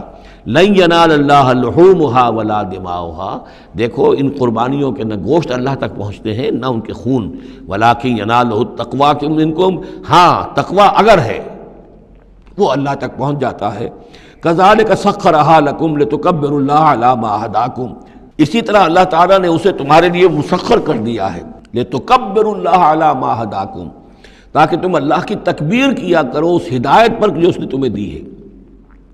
دیکھیے دو عیدیں ہیں ہماری، عید الفطر جو رمضان کے بعد آتی ہے، ایک عید الاضحیٰ ہے جو حج کے ساتھ منسلک ہے، وہاں بھی ہم نے رمضان مبارک کے بارے میں جو آیات آئی ہیں سورہ بقرہ کے 23ویں رکوع میں، وہاں بھی لتکبروا اللہ علی ما ھداکم ولعلکم تشکرون۔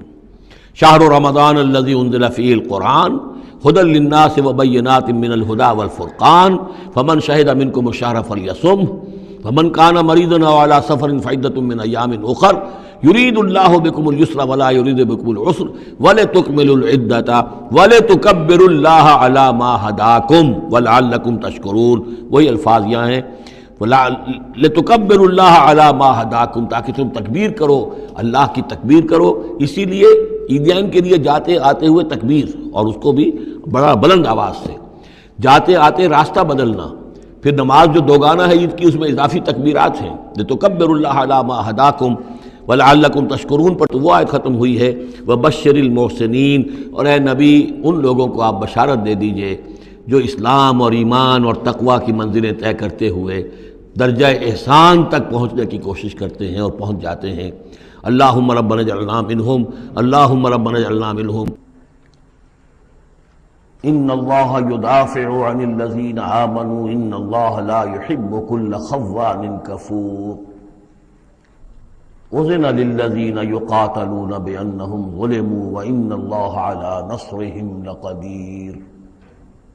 الذين اخرجوا من ديارهم بغير حق الا ان يقولوا ربنا الله ولولا دفع الله الناس بعضهم ببعض لهدمت صوامع وبيع وصلوات ومساجد يذكر فيها اسم الله كثيرا ولينصرن الله من ينصره ان الله لقوي عزيز۔ الذين إن مكناهم في الأرض أقاموا الصلاة وآتوا الزكاة وأمروا بالمعروف ونهوا عن المنكر ولله عاقبة الأمور صدق الله العظيم رب اشرح لي صدري ويسر لي أمري واحلل عقدة من لساني يفقهوا قولي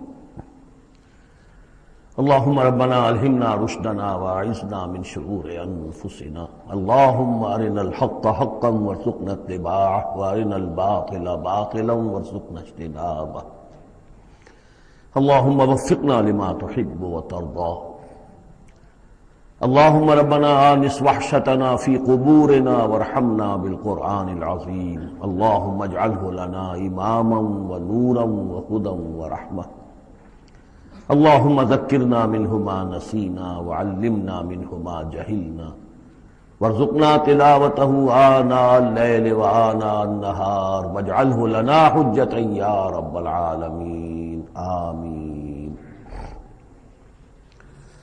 یہ بات میں عرض کر چکا ہوں کہ سورہ حج کے بعض مضامین بہت مشابہ ہیں سورہ بقرہ سے۔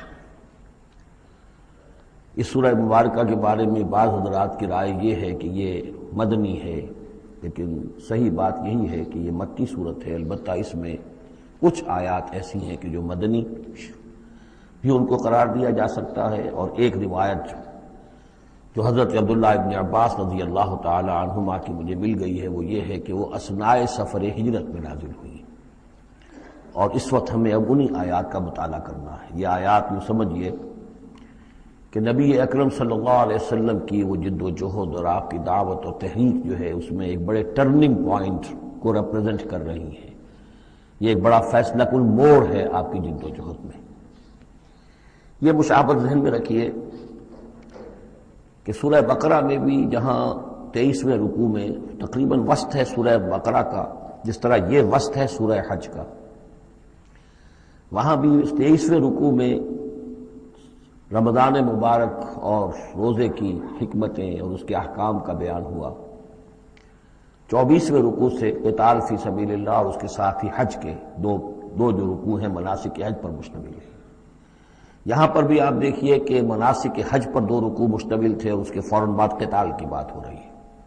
بڑا گہرا ربط ہے ان دونوں کے اندر، اس لیے کہ قتال فی سبیل اللہ کا جو سب سے پہلا ہدف تھا وہ یہی تھا کہ توحید کا مرکز کعبۃ اللہ جو اصل میں خدا واحد کی عبادت کے لیے بنایا گیا تھا، اس وقت وہ مشرکین کے تسلط میں ہے اور انہوں نے اسے شرک کا اڈا بنایا ہوا ہے۔ تو گویا کہ اب پہلا جو فرض منصبی ہے امت مسلمہ کا وہ یہ ہے کہ اس مرکز توحید کو مشرکین کے تسلط سے واگزار کرا کے اسے واقعتاً توحید ہی کا مرکز بنا دیا جائے۔ اس اعتبار سے ظاہر بات ہے کہ جنگ ناگزیر ہے۔ یہ صرف واز سے ہونے والا کام تو نہیں تھا، اس کے لیے تو ظاہر بات ہے کہ طاقت کا استعمال ناگزیر تھا۔ اسی لیے مناسک حج کے ذکر کی فوراً بعد اب یہ تذکرہ ہو رہا ہے۔ یہ آیات میرے خیال میں اثناء سفر ہجرت میں نازل ہوئی۔ فرمایا ان اللہ یدافع عن الذین آمنوا، اللہ تعالیٰ مدافعت کرے گا اہل ایمان کی طرف سے، یعنی اب جو نیا دور شروع ہو رہا ہے جس میں کہ آرمڈ کانفلکٹ ہوگا، مسلح تصادم ہوگا، تو مسلمان اور اہل ایمان اپنے آپ کو اکیلا نہ سمجھے، بلکہ ان کی پشت پر اللہ ہے۔ ان کی طرف سے دفاع کرنے کے لیے اللہ تعالیٰ جو ہے وہ ان کی نصرت فرمائے گا۔ ان اللہ یدافع عن الذین آمنوا ان اللہ لا یحب کل خوان کفور، اللہ تعالیٰ کو بالکل پسند نہیں ہے یہ لوگ جو بہت خیانت کرنے والے ہیں اور ناشکرے ہیں۔ یہ کون ہیں؟ یہ قریش مکہ کہ جنہوں نے ایک طرف خیانت کی انتہا کر دی کہ توحید کے مرکز کو شرک کا اڈا بنا دیا۔ یہ امانت تھی ان کے پاس حضرت اسماعیل اور حضرت ابراہیم علیہ السلام کی، اور یہ تو اس لیے تعبیر کیا گیا تھا ربنا لیقیموا الصلاۃ، اور حضرت ابراہیم نے دعا کی تھی وجنبنی وبنی ان نعبد الاصنام، لیکن ان لوگوں نے خیانت کی ہے، ان کی وراثت کے اندر صحیح طرز عمل اختیار نہیں کیا بلکہ خیانت کی روش اختیار کی، اور کفور ہیں، بہت ناشکرے ہیں، اس لیے کہ اس گھر کی وجہ سے انہیں یہ حیثیت حاصل ہے کہ یہ مرکزی شہر بنا ہوا ہے پورے جزیرہ نما عرب کا۔ اس گھر کی وجہ سے انہیں ان کے قافلوں کو تحفظ حاصل ہے کہ ان کے اوپر کوئی حملہ نہیں کرتا، اور مشرق اور مغرب کی جو ٹریڈ ہے اس کے گویا کہ یہ ایک طرح سے پروپرائٹری ان کے پاس حقوق آ گئے، ایکسکلوسیو پروپرائٹری رائٹس، کہ ظاہر بات ہے کوئی اور قافلہ بچ کر جا نہیں سکتا قبائلی ریڈ سے اور حملے سے اور لوٹ مار سے، اور قریش کے قافلے کے اوپر کوئی حملہ کر نہیں سکتا، اسے کوئی چھو نہیں سکتا۔ تو اس گھر کی وجہ سے لإلاف قریش إِلَافِهِمْ رِحْلَةَ الشِّتَاءِ وَالصَّيْفِ فَلْيَعْبُدُوا رَبَّ هَذَا الْبَيْتِ، یہ جو ان کے قافلے سردیوں میں جاتے ہیں یمن کی طرف اور گرمیوں میں جاتے ہیں شام کی طرف، تو ان کو سمجھنا چاہیے کہ یہ ساری جو ان کی چلت پھرت ہے یہ تو اس گھر کے طفیل ہے، اس کی وجہ سے انہیں یہ پروٹیکشن حاصل ہے اور انہوں نے ناشکری کی ہے۔ تو اذن للذین یقاتلون بانہم ظلموا، اب اجازت دی جا رہی ہے ان لوگوں کو جن پر کہ جنگ ٹھوس دی گئی ہے، یعنی جو صورتحال پیدا کر دی گئی ہے کہ انہیں گھروں سے نکال دیا گیا، ہجرت پر مجبور کر دیا گیا، انہیں ستایا گیا، سال ہر سال سے ان پر پرسیکیوشن ہو رہی ہے، ٹارچر کیا جا رہا ہے۔ ابھی تک تو اللہ تعالیٰ نے ان کو ہاتھ روکے رکھنے کا حکم دیا ہوا تھا، کفوا ایدیکم، چاہے وہ براہ راست وحی جلی کی شکل میں قرآن میں آیت نہیں آئی تھی، لیکن حضور کے ذریعے سے اللہ تعالیٰ کا یہ حکم لوگوں تک پہنچ چکا تھا کہ خواہ کچھ بھی ہو جائے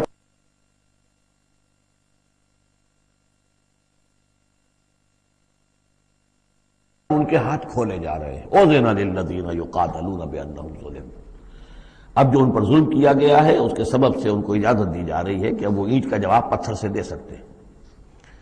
وَإِنَّ اللَّهَ عَلَىٰ نَصْرِهِمْ لَقَدِيرٌ، اور دوبارہ پھر تاکید کے ساتھ کہہ دیا کہ ان کو اپنے آپ کو اکیلے نہ سمجھے، یقیناً اللہ تعالیٰ ان کی نصرت پر قادر ہے، ان کی مدد فرمائے گا۔ الَّذِينَ أُخْرِجُوا مِن دِيَارِهِمْ، وہ لوگ کہ جو اپنے گھروں سے نکال دیے گئے، یہ سب کون تھے؟ مہاجرین جو تھے، یہ مکے سے جو نکلنے پر مجبور کر دیے گئے، اہل و عیال کو چھوڑ کر نکلنے پر مجبور ہوئے۔ الَّذِينَ أُخْرِجُوا مِن دِيَارِهِمْ بِغَيْرِ حَقٍّ، جو نکال دیے گئے اپنے گھروں سے، اپنے علاقوں سے ناحق، الا ان یقولوا ربنا اللہ، صرف اس جرم کی پاداش میں کہ انہوں نے کہا ہمارا رب اللہ ہے، ہم صرف ایک اللہ کو مانتے ہیں اور دوسرے آلہہ کو، دوسرے معبودوں کو، دوسرے دیویاں اور دیوتاؤں جو تمہارے من گھڑت ہے، ہم ان کو تسلیم کرنے کو تیار نہیں۔ ولولا دفع اللہ الناس بعضهم ببعض، اور اگر اللہ تعالی بعض لوگوں کو بعض کے ذریعے سے دور نہ کرتا رہتا، یعنی زمین میں یہ مضمون آ چکا ہے، سورہ بقرہ کی آیت نمبر 251 میں بھی یہی مضمون آیا تھا، جب طالوت اور جالوت کی جنگ ہوئی تھی، اس کے بعد یہ بات آئی تھی کہ اللہ تعالیٰ وقتاً فوقتاً زمین کی صفائی کرتا رہتا ہے، کہ جو بڑے فاسد قسم کے لوگ ہوتے ہیں اور مفسد قسم کے لوگ ہوتے ہیں، فاسد کلچر ہوتا ہے، فاسد ثقافت ہو جاتی ہے، تو پھر کوئی نہ کوئی ایسی شکل ہوتی ہے کہ اللہ تعالیٰ ان کو ختم کر کے، ان کا استیصال کر کے، ان لوگوں کو کچھ لوگوں کے ذریعے سے دنیا سے نیست و نابود کر دیتا ہے۔ اگر ایسا نہ ہوتا رہتا، وہاں یہ الفاظ آئے تھے اگر ایسا نہ ہوتا رہتا تو لفسدت الارض، زمین میں تو فساد ہی فساد ہوتا۔ پھر یہاں فرمایا ولولا دفع اللہ الناس بعضهم ببعض لہدمت صوامع وبیع وصلوات ومساجد یذکر فیہا اسم اللہ کثیرا، تو ڈھا دیے جاتے سارے خانقاہیں اور تکیے اور سارے گرجے اور کنیسے اور ساری سینیگوگز۔ صلوتا یہ عربی زبان کا لفظ ہے، صلات ہی سے ہے یہ عربی، اور جیسا کہ میں نے عرض کیا ہے بارہا، عبرانی اور عربی زبان جو ہے یہ عبرانی زبان کا لفظ ہے صلوتا، اور عربی اور عبرانی جو ہیں یا تو سگی بہنیں ہیں کسی ایک ہی زبان کی، یہ دونوں نکلی ہوئی شاخیں ہیں، اور یا یہ کہ عبرانی ماں ہے اور عربی اس کی بیٹی ہے، یہ ان کے درمیان رشتہ ہے۔ صلات کا لفظ جو عربی میں آیا ہے اور قرآن مجید میں صلوتا یہ وہاں پر بھی موجود تھا۔ ہمارے ہاں سلام ہے، ان کا شلام ہے، تو فرق اتنا ہی ہے، وہ شین کے ساتھ اور وہ باغ اس کو گول کر کے شلام کہتے ہیں، باقی ہمارے یہاں سلام ہے، فرق کوئی خاص نہیں ہے۔ ان کا جو یوم کپور ہے وہ یوم کفارہ ہے، یوم یوں کا تو یوں یوم کی طرح ہے، کپور پے اور فے، جیسا کہ میں نے آپ کو بتایا تھا ذوالکفل میں پے فے کی جگہ ہو جاتی ہے، تو یوم کپور ہے ان کے ہاں، یوم کفارہ۔ تو یہ تقریباً تمام جو اصطلاحات ہیں وہ بہت ایک دوسرے کے قریب ہیں۔ تو اگر ایسا نہ ہوتا کہ اللہ تعالیٰ کچھ لوگوں کے ذریعے سے اس دنیا سے نیست و نابود کرتا رہتا، تو پھر تو یہ کہ کوئی عبادت گاہیں دنیا میں قائم ہی نہ رہتی۔ ظاہر بات ہے اپنے اپنے وقت میں یہ تمام عبادت گاہیں خدا واحد کی عبادت کے لیے بنائی گئی تھی، ومساجد، اور مسجدیں یذکر فیہا اسم اللہ کثیرا، جن میں کہ اللہ تعالیٰ کا نام کثرت سے لیا جائے۔ وَلَيَنصُرَنَّ اللَّهُ مَن يَنصُرُهُ، یہ بہت اہم ہے یہ آیت کا ٹکڑا، اور یہ ہر شخص کو یاد کر لینا چاہیے۔ لازماً اللہ مدد کرے گا ان کی جو اس کی مدد کرتے ہیں، اس میں زیادہ زور ہے وَلَيَنصُرَنَّ اللَّهُ، عربی زبان میں اس سے زیادہ تاکید کا اسلوب نہیں ہے. فعل مضارع سے پہلے لام زبر کے ساتھ، لام مفتوح، اور آخر میں نون مشدد تشدید کے ساتھ. افعلو، یہ میں کروں گا. لا فعلن، میں لازماً کروں گا. یہ جو انداز ہے اس میں کوئی شک نہیں. وَلَيَنْصُرَنَّ اللَّهُ مَن يَنْصُرُهُ. لیکن دوسری بات یہ آئی کہ ظاہر بات ہے کہ یک طرفہ معاملہ نہیں ہے. تم اللہ کی مدد کرو گے تو اللہ تمہاری مدد کرے گا. تم اللہ کے باغیوں کے ساتھ دوستیوں کی پیلیں بڑھاؤ، اللہ کے دشمنوں کے ساتھ تمہاری جو ہے وفاداریاں ہوں، اور تم چاہو کہ اللہ تمہاری مدد کرے، یہ تو انہونی بات ہے.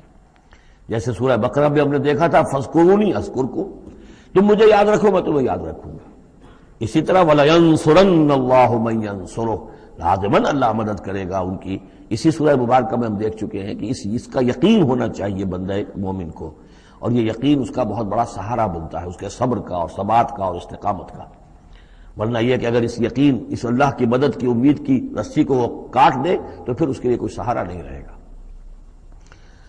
ان اللہ لقوی عزیز، اور پھر یہ کہ اللہ جو مدد کا وعدہ کر رہا ہے تو اللہ کوئی کمزور تو نہیں ہے، قوی ہے، زبردست ہے، توانا ہے، عزیز ہے، زبردست ہے. الذین ان مکناہم فی الارض، وہ لوگ کہ جنہیں اگر ہم زمین میں تمکن عطا کر دیں. یہ وہی لفظ ہے کذالک مکننا لیوسف، سورہ یوسف میں 2 مرتبہ ہم پڑھ چکے ہیں. الذین ان مکناہم فی الارض، وہ لوگ کہ جنہیں اگر ہم زمین میں تمکن، قدرت، طاقت، غلبہ، حکومت، استیلاء عطا کر دیں تو وہ کیا کریں گے؟ اقاموا الصلاۃ، پہلا کام ہے نماز قائم کریں گے. یہی کام حضور نے کیا، جاتے ہی سب سے پہلے جمعہ قائم کیا، اور پھر یہ کہ مسجد النبوی کی تعمیر کی، پہلا کام. وآتوا الزکوٰۃ، اور زکوٰۃ ادا کریں گے. آتوا الزکوٰۃ، اور دیں زکوٰۃ. اقاموا الصلاۃ وآتوا الزکوٰۃ، اور دیں گے وہ زکوٰۃ. اور یہ کہ زکوٰۃ کا نظام قائم کیا جائے تاکہ جو بھی معاشرے کے اندر پسماندہ طبقات ہیں، جن کے ہاں احتیاج ہے، ان کا بھی کفالت کا بندوبست ہے. وَأَمَرُوا بِالْمَعْرُوفِ، اور وہ نیکی کا حکم دیں گے، وَنَهَوْا عَنِ الْمُنکَرِ، اور بدی سے روکیں گے. وَلِلَّهِ عَاقِبَةُ الْأُمُورِ، اور تمام معاملات کا بالکل آخری انجام تو ہے تو وہ تو ظاہر ہے کہ اللہ ہی کے ہاتھ میں ہے، اللہ کی قبضہ قدرت میں ہے. اس کو ہم یہ کہہ سکتے ہیں ایک اعتبار سے کہ گویا یہ نبی اکرم صلی اللہ علیہ وسلم کا مینیفیسٹو تھا. مینیفیسٹو ایک تو ہمارا آج کا تصور ہے کہ انتخابات میں جو پارٹیاں حصہ لیتی ہیں وہ اپنا اپنا پروگرام دیتی ہیں، لیکن اس سے علیحدہ کر دیجئے. لیکن چونکہ حضور، اگر یہ روایت صحیح ہے کہ یہ آیات نازل ہوئی ہیں جبکہ حضور تشریف لے جا رہے ہیں مکے سے مدینے کی طرف ہجرت کے سفر پر، تو اللہ کے علم میں ہے کہ اب آپ کا جو وہاں داخلہ ہونے والا ہے وہ تو ہوگا ایک بے تاج بادشاہ کی حیثیت سے. جاتے ہی آپ کو وہاں اللہ تعالیٰ کی طرف سے اختیار اور اقتدار مل جائے گا. تو جب یہ صورت ہوگی تو کیا کریں گے؟ ان کی پرائرٹیز کیا ہوں گی؟ تو جیسے کہ جب باتیں کہا کرتی ہیں کہ ہماری حکومت بنے گی تو ہم یہ کریں گے، تو گویا کہ یہ ہے وہ ہمیشہ کے لیے اہل ایمان کا جو سمجھیے کہ اللہ تعالیٰ کی طرف سے دیا ہوا ان کا مینیفیسٹو ہے. الذین ان مکناہم فی الارض اقاموا الصلاۃ وآتوا الزکوٰۃ وامروا بالمعروف ونہوا عن المنکر وللہ عاقبۃ الامور. یہ آیات خاص ہیں. اب دیکھیے پھر وہی جو مکی صورتوں کا مضمون ہوتا ہے بالکل انداز جو ہے وہ بدل جائے گا. یہ آیات ہیں اثناء سفر ہجرت کی، یا ہو سکتا ہے کہ مدینہ پہنچ کر نازل ہوئی ہوں، لیکن یہ مکی صورت میں رکھ دی گئی ہیں مناسبت کے اعتبار سے کہ جہاں حج کے یہ افعال بیان ہو رہے مناسک حج، اس کے ساتھ ہی ان کو شامل کر دیا گیا.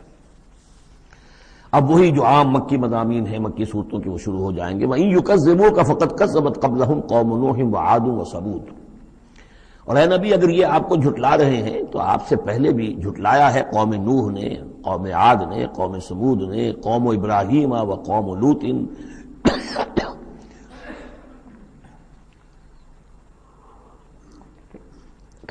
ابراہیم کی قوم نے اور لوط کی قوم نے، واصحاب مدین اور مدین والوں نے، وکذب موسیٰ اور موسیٰ کی بھی تکذیب کی گئی تھی. فاملیت للکافرین، تو میں نے کافروں کو کچھ ڈھیل دی، مہلت دی، ان کی رسی دراز کی. ثم اخذتهم، پھر میں نے ان کو پکڑ لیا. فکیف کان نکیر، تو میری پکڑ کیسی رہی. کیا حشر ہوا قوم نوح کا اور قوم ہود کا اور قوم صالح کا. ان تمام اقوام کے جو حالات ہیں وہ قرآن مجید میں بار بار آ چکے ہیں. فَكَأَيٍّ مِّن قَرْيَةٍ أَهْلَكْنَاهَا، تو کتنی ہی ایسی بستیاں ہیں، آبادیاں ہیں جن کو ہم نے ہلاک کیا. وَهِيَ ظَالِمَةٌ، اور ہلاک یوں ہی نہیں کر دیا، وہ ظالم تھی، گناہ گار تھی، ان میں گناہ اتنا پھیل گیا تھا، شرک اور کفر کا اتنا دور دورہ ہو گیا تھا کہ گویا کہ وہ ایسے ہی تھا جیسے انسانی جسم کا کوئی حصہ اگر گل جائے تو اس کو کاٹ دینے ہی میں عافیت ہے، ورنہ پورے جسم کے لیے وہ چیز جو ہے وہ مضر ہوگی۔ ایمپوٹیشن ہو جاتی ہے، ہاتھ کا، آرم کا ایمپوٹیشن ہو گیا، پیر کا ایمپوٹیشن کر دیا گیا کہ اتنا گل سڑ گیا ہے کہ یہاں سے متعفن مواد جو ہے اگر خون میں جذب ہو کر پورے جسم میں جائے گا تو پوری جان جو ہے اس کی ہلاکت کا اندیشہ ہے۔ تو اللہ تعالیٰ اسی طریقے سے ان بستیوں کو کہ جو اس طریقے سے گندگی کا اور برائی کا اور معصیت کا اور سیئات کا برکت بن چکی ہوں اور وہ پھوڑا بن چکی ہوں، پھر ان کے لیے یہی اللہ تعالیٰ کی طرف سے سرجیکل آپریشن ہوتا رہا ہے۔ فَكَأَيٍّ مِّن قَرْيَةٍ أَهْلَكْنَاهَا فَهِيَ ظَالِمَةٌ فَهِيَ خَاوِيَةٌ عَلَىٰ عُرُوشِهَا، وہ گری پڑی ہوئی ہیں اپنی چھتوں کے بل پر۔ وَبِئْرٍ مُعَطَّلَةٍ، کتنے ہی کنویں ہیں کہ جو اب بند پڑے ہوئے ہیں، بڑی محنت سے لوگوں نے اپنے اپنے زمانوں میں کھودے ہوں گے، ان سے پانی پینے والے لوگ ہوں گے یا جمگھٹے رہا کرتے ہوں گے لوگوں کے، اب معطل پڑے ہوئے ہیں۔ وَقَصْرٍ مَشِيدٍ، کتنے ہی محل ہیں جو ان میں بڑی گچکاری کی گئی ہے، بہت انہیں مضبوط بنایا گیا ہے۔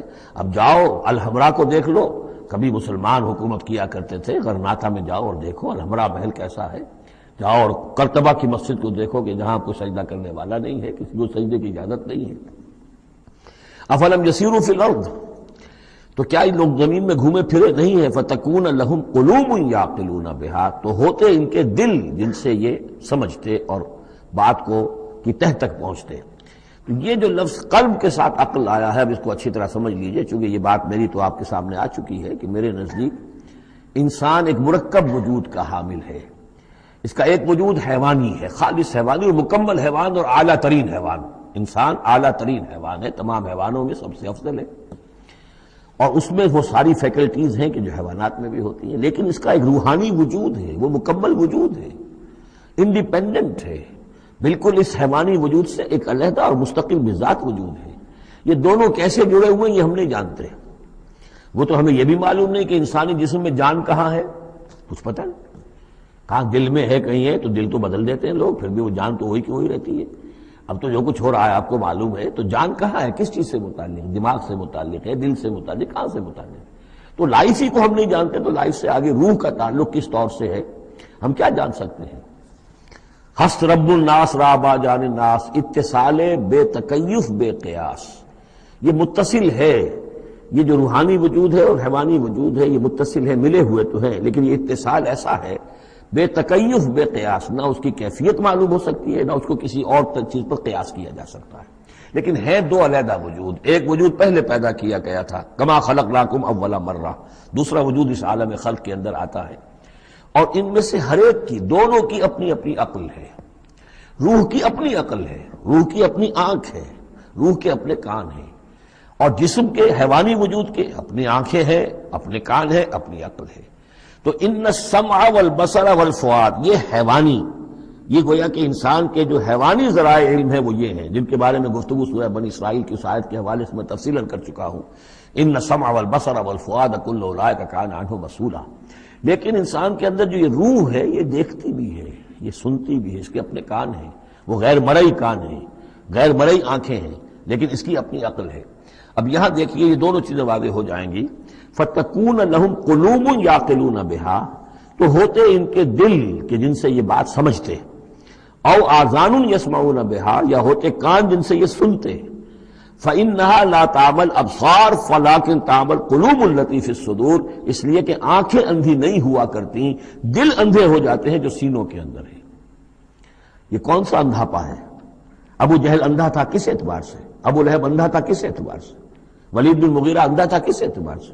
ان کی آنکھیں تو اندھی نہیں تھی، ان کے دل اندھے ہو گئے تھے، ان کی روحیں اندھی ہو گئی تھی، ان کے اوپر اپنی دنیاوی اغراض، اپنی ضد، اپنی ہٹ دھرمی اور اپنے تکبر اور اپنے جو بھی ان کے اندر عصبیتیں تھیں، اس کی وجہ سے اس طریقے سے ان کے اوپر پٹیاں پڑ چکی تھی کہ وہ روح نہ دیکھتی تھی نہ سنتی تھی۔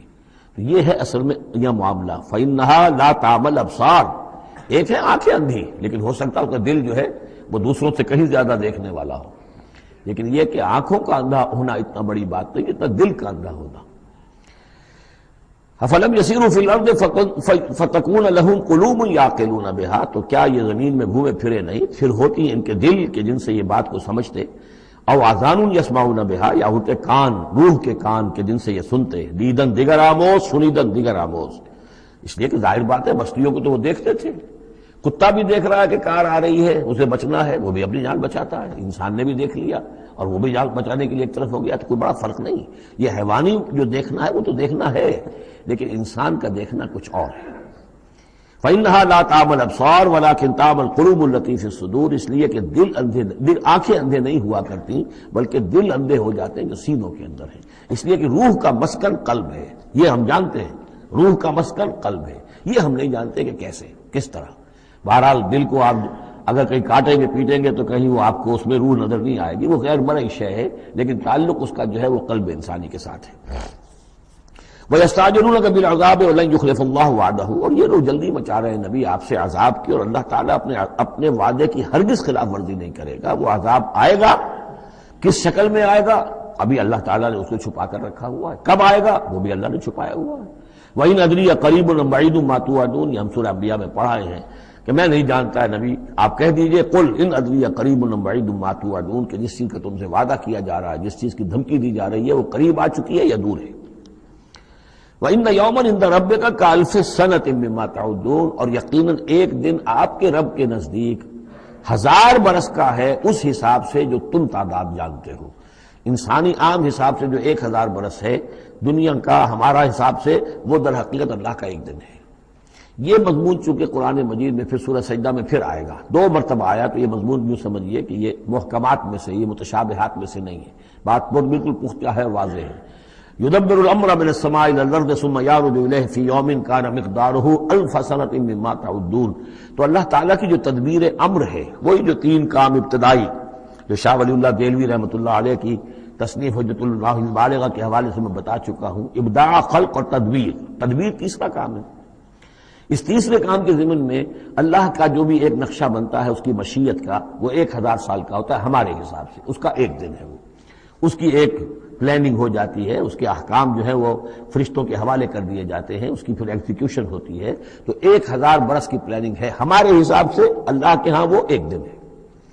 وَكَأَيٍّ مِّن قَرْيَةٍ أَمْلَيْتُ لَهَا، اور کتنی ہی بستیاں ایسی ہوئی ہیں کہ جنہیں ہم نے ڈھیل دی تھی، وَهِيَ ظَالِمَةٌ، لیکن وہ تھیں گناہ گار، ثُمَّ أَخَذْتُهَا، پھر میں نے ان کو پکڑ لیا، وَإِلَيَّ الْمَصِيرُ، اور میری ہی طرف لوٹ کر آنا ہے۔ قُلْ يَا أَيُّهَا النَّاسُ إِنَّمَا أَنَا لَكُمْ نَذِيرٌ مُّبِينٌ، کہہ دیجئے اے نبی، اے لوگو، میں ہوں ایک خبردار کرنے والا، صاف صاف تمہارے لیے ایک خبردار کرنے والا آیا ہوں، ڈرانے والا آیا ہوں، بتا دینے والا ہوں کہ یہ مراحل زندگی کے آنے والے ہیں۔ فالذین آمنوا وعملوا الصالحات، جو لوگ ایمان لائیں اور نیک عمل کریں، لہم مغفرۃ ورزق کریم، ان کے لیے اللہ کی طرف سے مغفرت ہے، یہ میں بشارت دے رہا ہوں، اور رزق کریم، اور بہت ہی باعزت روزی ملے گی۔ والذین سعوا فی آیاتنا معاجزین، اور جو لوگ ہماری آیات کے بارے میں تگ و دو کریں گے کہ انہیں کسی طریقے سے فیل کر دیں، ناکام کر دیں، غیر مؤثر کر دیں، ان آیات کو پھیلنے نہ دیں، اولئک اصحاب الجحیم، تو یہ وہ لوگ ہیں کہ جہنم والے ہیں۔ وما ارسلنا من قبل کا، یہ کافی مشکل آیت ہے قرآن مجید کی جو اگلی آ رہی ہے، اور اس میں کافی قیل و قال ہے۔ وما ارسلنا من قبلک من رسول ولا نبی الا اذا تمنى القى الشیطان فی امنیتہ، اور نہیں بھیجا ہم نے آپ سے پہلے بھی کوئی رسول، اے نبی صلی اللہ علیہ وسلم، نہ کوئی رسول نہ نبی، الا اذا تمنا، مگر یہ کہ جب اس نے خود کوئی خیال باندھا، کوئی پلاننگ کی، کوئی نقشہ بنایا اپنے کام کا۔ ایک تو یہ کہ اللہ کی طرف سے ہدایت آ رہی کہ اب یہ کیجئے، اب یہ کیجئے، اب یہ کیجئے، ظاہر بات ہے کہ اس میں تو کسی خطا کا کوئی امکان ہی نہیں، وہی چاہے وہ وہی جلی ہو اور چاہے وہی خفی ہو، نبی کے لیے وہی جلی وہی خفی دونوں محفوظ ہیں۔ وہی خفی کے اندر بھی شیطان یا شیطانی قوتیں کوئی در اندازی نہیں کر سکتی، لیکن یہ کہ کبھی ایسا بھی ہوتا ہے کہ وحی کی طرف سے کوئی بات نہیں آئی ہے۔ ظاہر بات ہے کہ یہ نہیں سمجھنا چاہیے کہ نبی کی حیثیت بالکل ایسے ہے جیسے وہ کسی زمانے میں، آج کل تو شاید وہ معاملہ ختم ہو گیا، وہ تار جو جاتے تھے گٹ گٹ گٹ ہو رہی ہے، ادھر سے ہو رہی ہے، ادھر سے وہ جو ہے مشین بول رہی ہے، تو بیچ میں تو مشین ہے، کچھ نہیں ہے۔ تو ایسا نہیں ہے کہ نبی کی اپنی کوئی شخصیت ہی نہ ہو، نبی کی اپنی کوئی سوچ ہی نہ ہو، نبی کی اپنی کوئی پلاننگ ہی نہ ہو۔ یہ تو عام انسان بھی دیکھیے، اگر کوئی آپ کو یہ کہے بس آپ کو تو جو کہا کرتے چلے جاؤ، تو آپ کہیں گے میری شخصیت، میری بھی کوئی سوچ ہے، میری بھی کوئی اس معاملے کے اندر مجھے بھی کوئی رائے جو ہے۔ تو نبی کا معاملہ یہ نہیں ہے کہ بس ہر لحظہ وہ اللہ کا حکم آ رہا ہے، نہیں، بلکہ یہ کہ ان کو ایک حکم دے دیا گیا، اس پر پھر وہ خود بھی سوچتے ہیں۔ تبلیغ کیجئے، جیسے حکم آیا انذر عشیرتک الاقربین، اب اپنے قریبی رشتہ داروں کو خبردار کیجیے۔ اب یہ کام نبی کا تھا کہ آپ نے حضرت علی کو حکم دیا کہ کھانے کا انتظام کرو، اور بنو ہاشم کے تمام مردوں کو آپ نے بلا لیا۔ یہ جو تدبیر ہے یہ یا محمد الرسول اللہ صلی اللہ علیہ وسلم کی۔ ان تدبیروں میں ایسا ہو سکتا ہے کہ کسی وقت کوئی خطا ہو جائے، کسی وقت کوئی بات جو ہے غلط بھی ہو جائے۔ یہ بات چونکہ اس کا ذاتی اجتہاد ہے، چنانچہ صحابہ کرام بھی یہ کرتے تھے۔ غزوہ بدر میں حضور نے جہاں حکم دیا تھا کیمپ لگانے کا، تو وہ جا کر بعض صحابہ پہنچ گئے کہ حضور دیکھیے اگر تو یہ وحی کے حکم کے تحت ہے، جو اللہ کا حکم ہے کہ یہاں کیمپ ہمارا ہونا چاہیے، سر تسلیم خم ہے۔ اگر یہ آپ کی ذاتی رائے ہے تو پھر ذرا اگر آپ اجازت دیں تو ہم کچھ اپنی رائے بھی پیش کریں۔ آپ نے فرمایا ہاں کہو۔ انہوں نے عرض کیا کہ ہمارے نزدیک جو تجربہ ہمیں جنگوں کا ہے، اس کے بنا پر ہم یہ سمجھتے ہیں کہ ہمارا جو پڑاؤ ہے، ہمارا کیمپ وہاں لگنا چاہیے، اس وادی کے اس گوشے میں۔ آپ نے فرمایا ٹھیک ہے، یہاں سے خیمے اٹھاؤ اور وہاں لگا لو۔ ظاہر بات ہے یہ تدبیر تھی ذاتی تھی محمد الرسول اللہ صلی اللہ علیہ وسلم کی۔ اس میں اختلاف کی صحابہ کو گنجائش ہے اور انہیں اپنی رائے پیش کرنے کا بھی موقع ہے۔ اگر یہ وہی سے ہوتا تو ظاہر بات ہے کہ پھر وہاں سے کوئی سوال پیدا نہیں ہوتا تھا کہ وہاں سے کیمپ اکھاڑا جائے۔ تو اس طرح کے معاملے میں خطا بھی ہو سکتی ہے، غلطی بھی ہو سکتی ہے، اور اس قسم کے معاملے میں کوئی در اندازی جو ہے شیطان کی طرف سے بھی ممکن ہے۔ اب یہ مسئلہ ایسا ہے کہ چونکہ عصمت انبیاء کے بارے میں جو بہت حساس، تمام اہل ایمان جو ہے بہت حساس ہیں، تو یہ آیت جو ہے تو یہ گویا کہ یوں سمجھیے کہ یہ حلق میں پھنس جاتی ہے، اس کو اس طریقے سے قبول کرنا بڑا مشکل ہے۔ تو تعویلیں بڑی دور راسکار بھی کی گئی ہیں، لیکن میرے نزدیک اس کی بالکل سیدھی سی بات ہے۔ یہاں تک کہ میں آپ کو واقعہ بتا چکا ہوں تعبیر نخل کا، کہ حضور نے مدینے میں جا کر کہا کہ یہ آرٹیفیشل پولینیشن وغیرہ کے لیے تم جو قریب کر دیتے ہو کھجور کے نر اور مادہ پھولوں کو قریب لے آتے ہو تاکہ فرٹیلائزیشن زیادہ ہو جائے اور پھر یہ کہ پھل زیادہ ہو جائے، نہ کرو تو کیا ہے، آپ کے بس یہ کہنے سے صحابہ نے نہیں کیا، لیکن یہ کہ فصل کم ہو گئی۔ اب انہوں نے ڈرتے ڈرتے عرض کیا کہ حضور آپ نے یہ فرمایا تھا، ہم نے نہیں کیا، تعبیر نخل اس سال ہم نے نہیں کی تھی، فصل کم ہو گئی ہے۔ فرمایا انتم عالم بامور دنیاکم، یہ معاملات تمہارے، میں یہ سکھانے تمہیں نہیں آیا، ایگریکلچر سکھانے نہیں آیا تمہیں میں تو آیا ہوں یہ ہدایت دینے کے لیے۔ جو ہدایت میں دوں، جو میری جو نبوت اور رسالت کا جو ایشو ہے، جو اس کا موضوع ہے، اس پر تمہیں میری ہر بات کو ماننا ہے، لیکن یہ جو تمہارے معاملات ہیں یہ تجرباتی معاملات ہیں۔ اب دیکھیے تجرباتی، چونکہ وہ تجربہ تھا انہیں، وہ کرتے تھے، زراعت کرتے تھے، اور انہیں یہ اندازہ ہو گیا تھا کہ ایسا ہو تو اس سے یہ کہ پھل زیادہ ہوتا ہے، تو تجربے پر تھا، اور تجربے ہی کی بنیاد پر سائنس ہے۔ پوری سائنس کیا ہے؟ ایکسپیریمنٹیشن ہے نا، اسی کے اوپر تو یہ سائنس ڈیولپ ہوئی ہے۔ ان چیزوں کو جو ہے وہ اس سے خارج سمجھیے، اس میں کوئی تعلق جو ہے دین کا اس سے نہیں ہے۔ انتم اعلم بامور دنیاکم، تم اپنے ان دنیاوی معاملات کو جو تجربے پر جس کا دار و مدار انحصار ہے مجھ سے بہتر جانتے ہیں۔ یہ حدیث ہے بخاری شریف کی، الحمدللہ اللہ تعالیٰ ان پر لاکھوں نعمتیں اور اپنی رحمتیں نازل فرمائے، یہ چیزیں محفوظ رہ گئی ہیں ہمارے لیے، تبھی تو ہمارے لیے کچھ کہنے کا اور بولنے کا موقع ہے۔ تو فرمایا انتم عالم بامور دنیاکم۔ اسی طریقے کا مسئلہ یہ ہے وما ارسلنا من قبلک من رسول ولا نبی الا اذا تمنا، جب وہ کوئی اپنی سکیم بناتے ہیں، اپنی پلاننگ کرتے ہیں، القى الشیطان فی امنیتہ، تو شیطان ان کے خیال میں کچھ ڈال دیتا ہے۔ امنیہ کہتے ہیں تمنا، آرزو۔ اب دیکھیے آدمی سوچتا ہے یہ حسرہ ہو جانا چاہیے، یہ کام یوں ہونا چاہیے، مثلا جبکہ آپ نے دیکھا کہ مکہ مکرمہ میں تو میرا قیام ناممکن ہو گیا ہے، اس لیے کہ ابو طالب کے انتقال کے بعد وہ جو خاندانی ایک پروٹیکشن حاصل تھی بنو ہاشم کی، وہ ختم ہو گئی، اور اب خاندان بنی ہاشم کا سردار بھی ابو لہب ہو گیا ہے کہ جو بہت ہی سخت دشمن ہے ذاتی طور پر حضور کا۔ تو پھر آپ نے سوچا اب کیا کروں، کس طرف جاؤں، کدھر دیکھوں، کسے آواز دوں؟ تو آپ نے طائف کا سفر کیا، لیکن یہ کہ وہاں پہ آپ جو ہے ناکام وہاں سے آنا پڑا، وہاں کوئی آپ کو ریسپانس نہیں ملی، بلکہ زندگی کا سخت ترین دن جو ہے حضرت عائشہ صدیقہ رضی اللہ تعالیٰ عنہ کی روایت موجود ہے، ان کے ہوش کے دوران تو سمجھیے کہ غزوہ احد کا دن سخت ترین تھا، تو انہوں نے کبھی پوچھ لیا کہ حضور آپ پر احد کے دن سے بھی سخت دن کوئی گزرا ہے؟ آپ نے فرمایا ہاں، طائف کا دن مجھ پر اس سے کہیں زیادہ سخت تھا، وہ سختی ہوئی حضور پر۔ لیکن اللہ تعالیٰ کی مشیت میں کیا تھا کہ یہ سعادت جو ہے یہ طائف کے لیے نہیں لکھی تھی، یہ سعادت یثرب کے لیے لکھی تھی، جو مدینہ منورہ بننے کی سعادت جو ہے، مدینہ النبی بننے کی سعادت اللہ کی حکمت میں مدینہ کے لیے تھی۔ وہاں حضور گئے بھی نہیں اور وہاں کے 6 آدمی ایمان لے آئے اور کھڑکی کھل گئی۔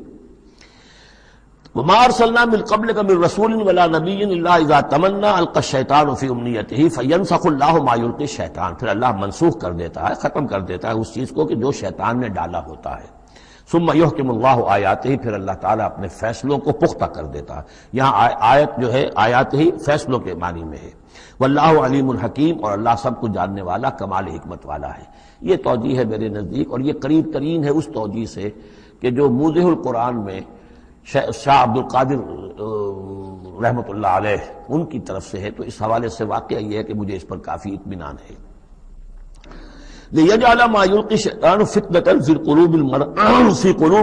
قُلُوبِهِمْ مَرَضٌ لِلَّذِينَ فِي قُلُوبِهِمْ مَرَضٌ، اور اس میں بھی اللہ کی ایک حکمت ہے کہ شیطان کی طرف سے جو کوئی آمیزش ہو جاتی ہے کسی وقت اس قسم کے معاملات میں، تو اس کو اللہ تعالیٰ فتنہ بنا دیتا ہے ان لوگوں کے لیے جن کے دلوں میں مرض ہوتا ہے، روگ ہوتا ہے، والقاسیۃ قلوبہم، اور جن کے دل سخت ہو چکے ہوتے ہیں۔ وَإِنَّ الظَّالِمِينَ لَفِي شِقَاقٍ بَعِيدٍ، اور یقیناً ظالم جو ہیں وہ تو یقیناً مخالفت میں اور دشمنی میں بہت دور جا چکے ہیں۔ وَلِيَعْلَمَ الَّذِينَ أُوتُوا الْعِلْمَ، اور یہ تاکہ جان لے وہ لوگ کہ جنہیں علم دیا گیا تھا، انہ الحق من ربک، کہ یہ سب حق ہے آپ کے رب کی طرف سے۔ پھر جو بھی آخری فیصلہ اللہ کا آتا ہے اس پر پورا انشراح ہو جاتا ہے۔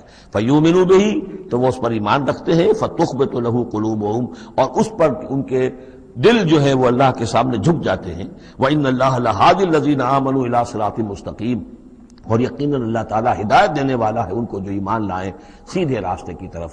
یعنی کبھی اس طرح کی کوئی غلطی ہو بھی جائے، ایبریشنز جس کو ہم کہیں گے، ذرا کہیں ہو بھی جائے تو اللہ تعالیٰ پھر راستہ سیدھا کر دیتا ہے اور پھر ان کے رخ کو بالکل صحیح سمت میں موڑ دیتا ہے۔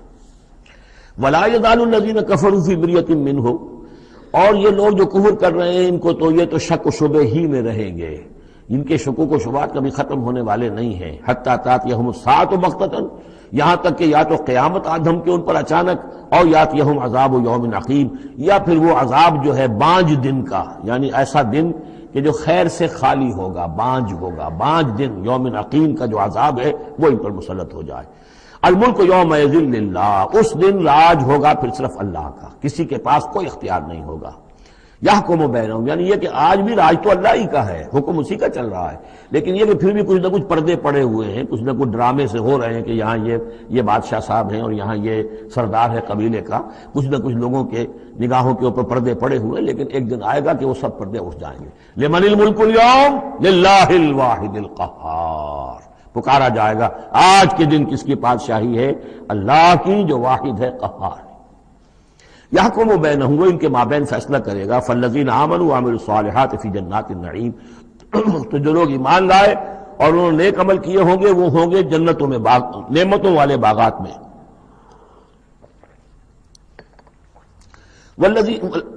والذین کفروا وکذبوا بآیاتنا، اور وہ لوگ کہ جو کفر کی روش اختیار کریں اور ہماری آیت کو جھٹلائیں، فاولئک لہم عذاب مہین، تو ان کے لیے ہوگا اہانت آمیز، رسوا کن عذاب۔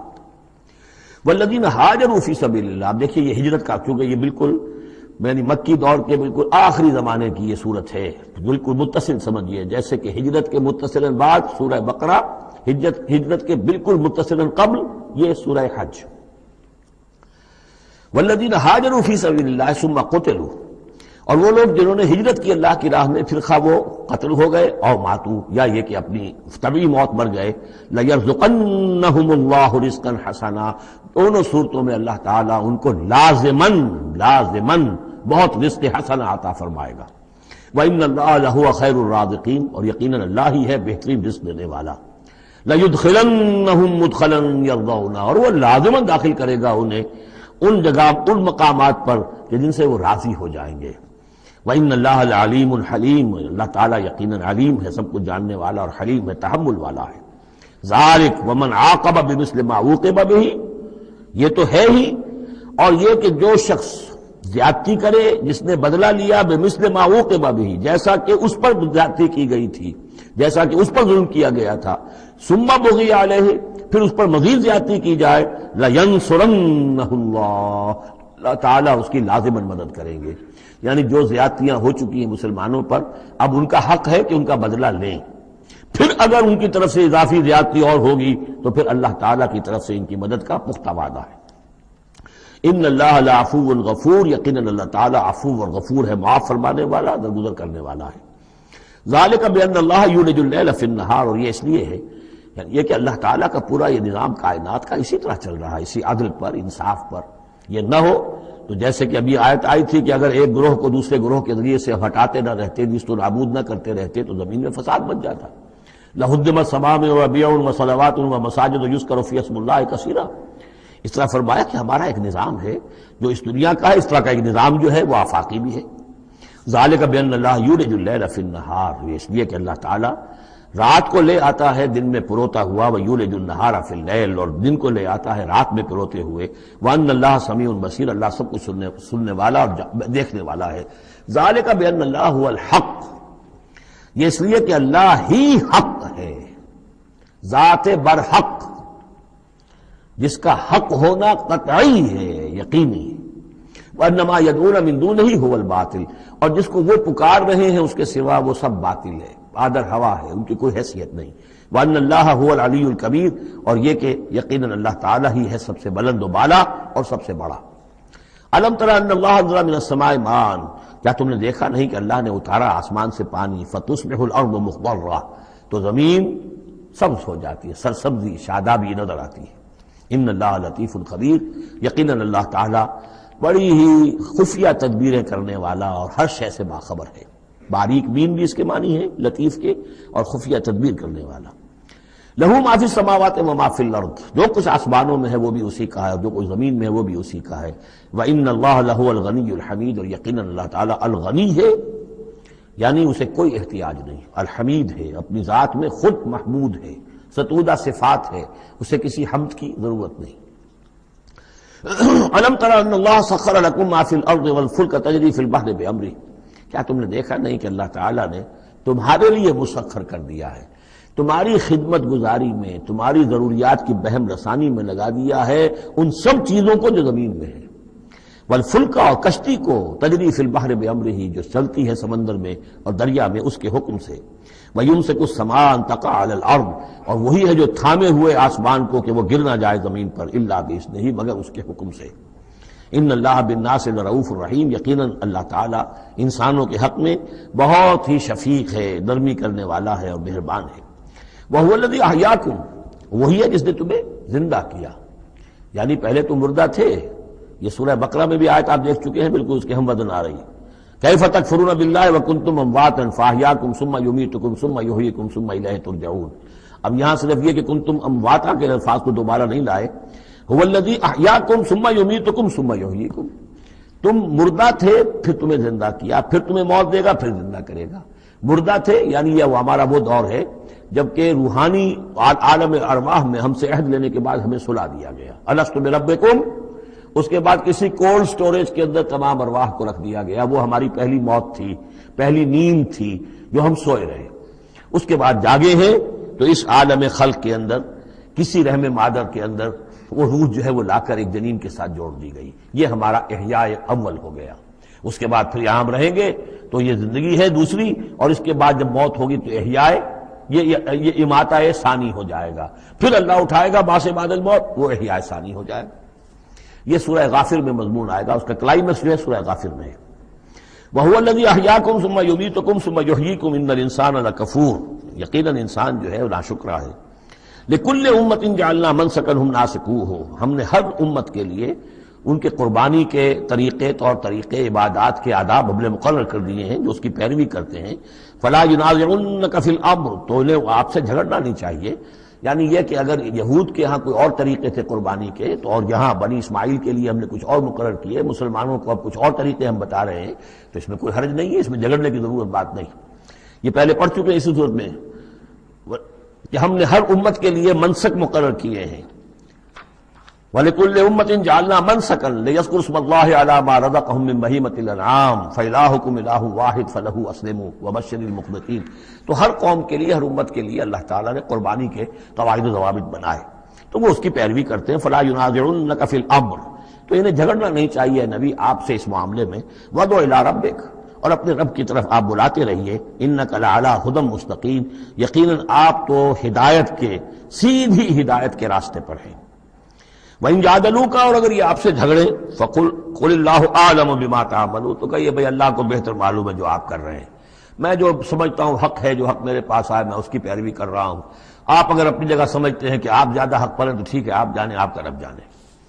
اللہ یحکم بینکم یوم القیامہ، اللہ فیصلہ کر دے گا تمہارے مابین قیامت کے دن، فیما کنتم فیہ تختلفون، ان تمام چیزوں کے بارے میں جس میں تم اختلاف کرتے رہے تھے. الم تعلم ان اللہ یعلم ما فی السماء والارض، کیا تم جانتے نہیں کہ اللہ تعالیٰ جانتا ہے جو کچھ کہ ہے آسمان میں اور زمین میں. ان فی ذالک کتاب، اور یہ ایک کتاب میں لکھا ہوا ہے، یہ وہی ام الکتاب ہے، وہی اللہ تعالیٰ کے علم قدیم کی کتاب ہے. ان ذالک علی اللہ یسیر، اور یہ چیز اللہ پر بہت آسان ہے، تمہیں مشکل معلوم ہوتا ہے. وَيَعْبُدُونَ مِن دُونِ اللَّهِ مَا لَمْ يُنَزِّلْ بِهِ سُلْطَانًا، اور وہ پوج رہے ہیں، پرستش کر رہے ہیں اللہ کے سوا ایسی چیزوں کی جس کے لیے کہ اللہ نے کوئی سند نہیں اتاری. یعنی اللہ کو تو ہم بھی مانتے ہیں، وہ بھی مانتے ہیں. اب اضافی جس کو وہ مانگ رہے ہیں تو اللہ کی طرف سے کوئی سند ہونی چاہیے ان کے لیے، تب تو درست ہے. اگر اللہ کی طرف سے سند نہیں ہے تو وہ بے بنیاد ہے. وَمَا لَيْسَ لَهُم بِهِ علم، نہ صرف یہ کہ کوئی سند نہیں ہے، کوئی علم بھی نہیں ہے، کوئی معقول بات ہو، کوئی دلیل ہو، کوئی بنیاد ہو، کوئی منطق کے اندر، کوئی عقل کے اندر، بالکل بے بنیاد باتیں. وَمَا لِلظَّالِمِينَ مِن نَصِيرٍ، ایسے ظالموں کا کوئی مددگار نہیں ہوگا. وَإِذَا تُتْلَىٰ عَلَيْهِمْ آيَاتُنَا بَيِّنَاتٍ، اور جب ان کو سنائی جاتی ہیں پڑھ کر ہماری آیات بینات، تعرف فی وجوہ الذین کفروا المنکر، تو تم دیکھتے ہو کہ ان کافروں کے چہروں کے اندر سخت ناگواری کے آثار پیدا ہو جاتے ہیں. بجائے اس کے کہ وہ اللہ کی آیات سن کر ان کے دل کھل اٹھیں، ان کے اندر خوشی کی کیفیت پیدا ہو، انبساط پیدا ہو. ہمارے رب کا کلام ہے، تعرف فی وجوہ الذین کفروا المنکر، تم دیکھتے ہو بڑی ناگواری کے آثار ہیں. یکادون یسطون بالذین یتلون علیہم آیاتنا، ان قریب ہوتا ہے کہ پل پڑیں گے، وہ حملہ آور ہو جائیں گے، کبوٹی کر دیں گے ان کی جو انہیں ہماری آیات پڑھ کر سنا رہے ہیں.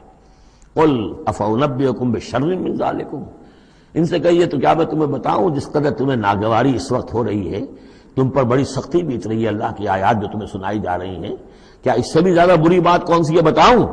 النار، وہ آگ جس کے کہ تم مستحق ہو رہے ہو اپنے اس کفر اور انکار کی وجہ سے. وعدہ اللہ الذین کفروا، اللہ نے وعدہ کیا ہے اس آگ کا کافروں سے. وبئس المصیر، وہ بہت ہی برا ٹھکانہ ہے.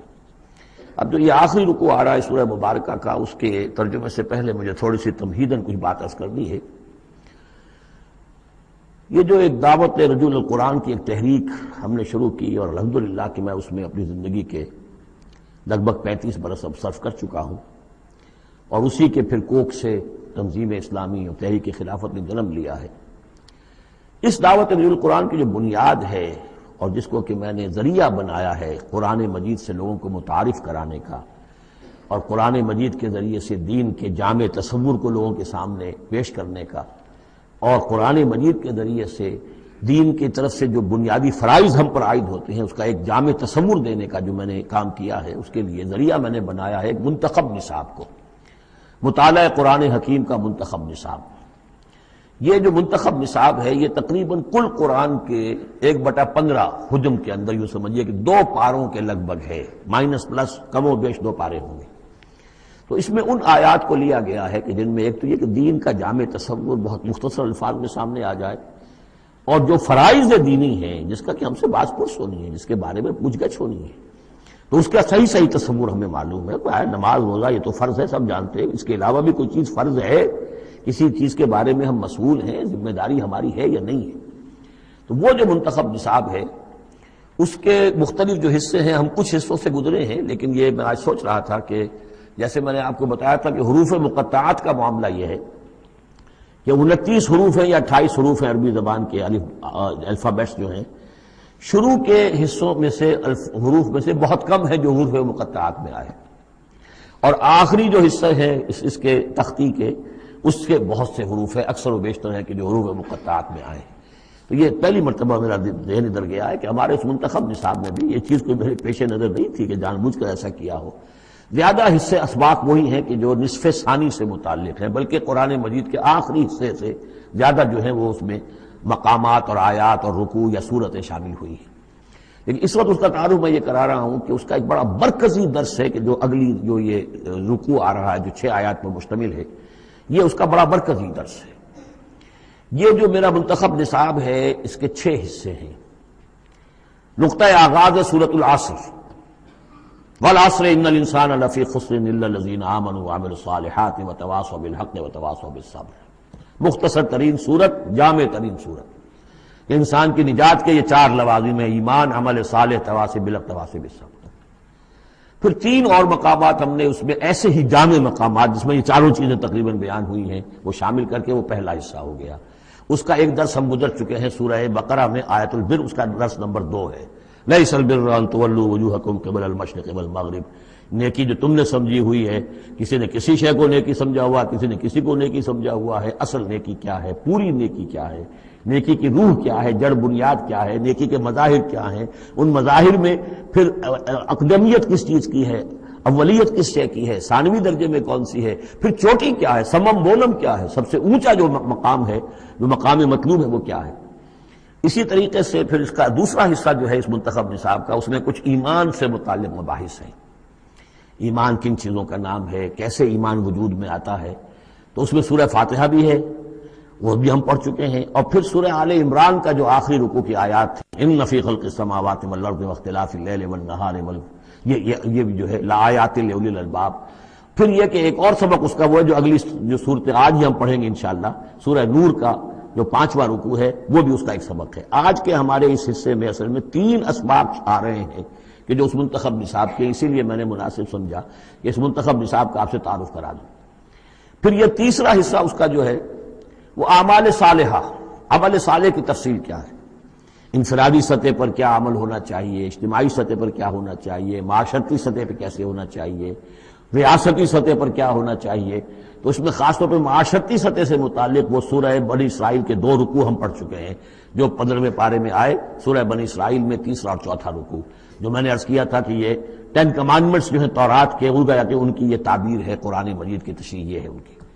تو اس طریقے سے یہ درس جو ہمارا وہ چلتا ہوا، پھر آخر تک اب جو حصے آئیں گے میں بر وقت آپ کو بتاتا جاؤں گا، لیکن یہ درس جو ہے یہ بھی در حقیقت اس کے تیسرے حصے کا آخری یا چوتھے حصے کا پہلا درس ہے، بالکل مرکزی جگہ، 3 حصے ادھر 3 حصے ادھر۔ یہ اس اعتبار سے جامع ترین مقام ہے قرآن کا کہ قرآن کی دعوت کو 2 حصوں میں تقسیم کر کے بیان کیا گیا۔ ایک قرآن کی دعوت عمومی ہے، ہر انسان، کل نوع بشر کے لیے، اس لیے کہ حضور کی بعثت تمام انسانوں کے لیے، ہر انسان کسے باشد، چاہے شمال کا ہو، جنوب کا ہو، مشرق کا ہو، مغرب کا ہو، کالا ہو، گورا ہو، پیلا ہو، نیلا ہو، کوئی ہو، سب کے لیے کیا دعوت ہے قرآن کی، قرآن کیا کہتا ہے، کوئی ہے یا نہیں؟ پہلے درجے میں تو دعوت عمومی، الی کافۃ الناس۔ دوسرے درجے میں دعوت خصوصی، یہ کن کے لیے ہے؟ جو ماننے کا اعلان کرے۔ پہلی دعوت دعوت ایمان ہے، مانو اللہ کو، مانو رسول کو، مانو آخرت کو، مانو بعث بعد الموت کو، مانو جنت کو، مانو دوزخ کو، یہ ہے عام۔ جو یہ مانتے ہی نہیں، اب ان سے کوئی اور کلام نہیں، ان سے ہم کیسے کہیں گے نماز پڑھو اور روزہ رکھو، وہ اللہ کو نہیں مانتے، قرآن کو نہیں مانتے، نبی کو نہیں مانتے۔ تو دعوت ایمان ہے دعوت عام قرآن مجید کی، اور پھر جو ایمان کا دعویٰ کریں اب ان سے خطاب ہے کہ اب جگر تھام کے بیٹھو، میری باری آئی، جب تم نے مان لیا ہے تو ماننے کا یہ تقاضا پورا کرنا پڑے گا۔ اب وہ دعوت عمل ہوگی، یہ کرو اور یہ کرو اور یہ کرو اور یہ کرو۔ تو دعوت ایمان یہاں پر اور پھر دعوت عمل، ان کو علیحدہ علیحدہ سے جو ہے اللہ تعالیٰ نے ان 6 آیات کے اندر بیان کر دیا۔ یا ایھا الناس، اب دیکھیے دعوت عمومی کا خطاب ہے، یا ایھا الناس، 4 آیتوں اس کے تابع ہیں، اور آخری 2 آیتوں میں پھر آئے گا یا ایھا الذین آمنوا، پھر وہ اہل ایمان سے جو ایمان کا دعویٰ کریں مان لیں کہ ہاں ہم نے مانا۔ یا ایھا الناس ضرب مثل فاستمعوا لہ، ایک مثال بیان کی جاتی ہے، ذرا توجہ سے سنو۔ ان الذین تدعون من دون اللہ لن یخلقوا ذبابا ولو اجتمعوا لہ، یقیناً وہ معبود جنہیں تم پکار رہے ہو اللہ کے سوا، یہ بت تمہارے جو، چونکہ جو مخاطب اولین تھے وہ بت پرست تھے، لن یخلقوا ذبابا، یہ تو اس پر بھی قادر نہیں ہے کہ مکھی تک کو پیدا کر سکے، ولو اجتمعوا لہ، یہ جو کعبے میں رکھے ہوئے 360 کے 360 بت مل جل کر بھی ایک مکھی پیدا کرنا چاہے تو نہیں کر سکتے۔ سامنے کی بات تھی، تو صرف شعور دلانا تھا، جیسے حضرت ابراہیم نے بھی ان بتوں کو توڑ کے ذرا انہیں آمادہ کر دیا ایک دفعہ کہ وہ اپنے گریبانوں میں جھانکیں ضرور، ایک دفعہ حقیقت ان پر منکشف ہو گئی۔ اسی طرح یہ مثال دی جا رہی ہے، وَإِن يَسْلُبْهُمُ الذُّبَابُ شَيْئًا، اور یہ تو بات بہت دور کی ہے کہ وہ مکھی کو پیدا کرے، مکھی ان سے کوئی چیز چھین کر لے جائے، ان کے سامنے حلوے مانڈے رکھتے ہو، مکھیاں بھنبھناتی ہیں، وہ تو مکھیاں بھی اڑا نہیں سکتے، ان یسلبہم الذباب شیئا لا یستنقذوہ منہ، تو اسے واپس چھین نہیں سکتے، حاصل نہیں کر سکتے۔ ضعف الطالب والمطلوب، بہت کمزور ہے طالب بھی اور مطلوب بھی۔ یہ ان تین الفاظ میں قرآن مجید کا توحید کا جو عملی لب لباب ہے وہ آ گیا ہے۔ انسان جو ہے، جو بھی کسی بھی درجے میں باشعور انسان ہے، اس کا کوئی نہ کوئی آئیڈیل ہے، آدرش ہے، کوئی نصب العین ہے جس کے لیے وہ بھاگ دوڑ کرتا ہے، محنت کرتا ہے دن رات۔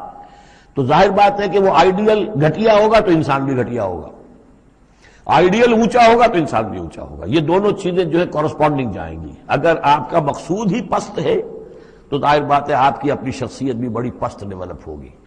مقصود اونچا ہو، بلند، لیکن فرمایا ان کا تو جو مطلوب ہے وہ بھی ضعیف، تو طالب تو اور بھی ضعیف ہوئے۔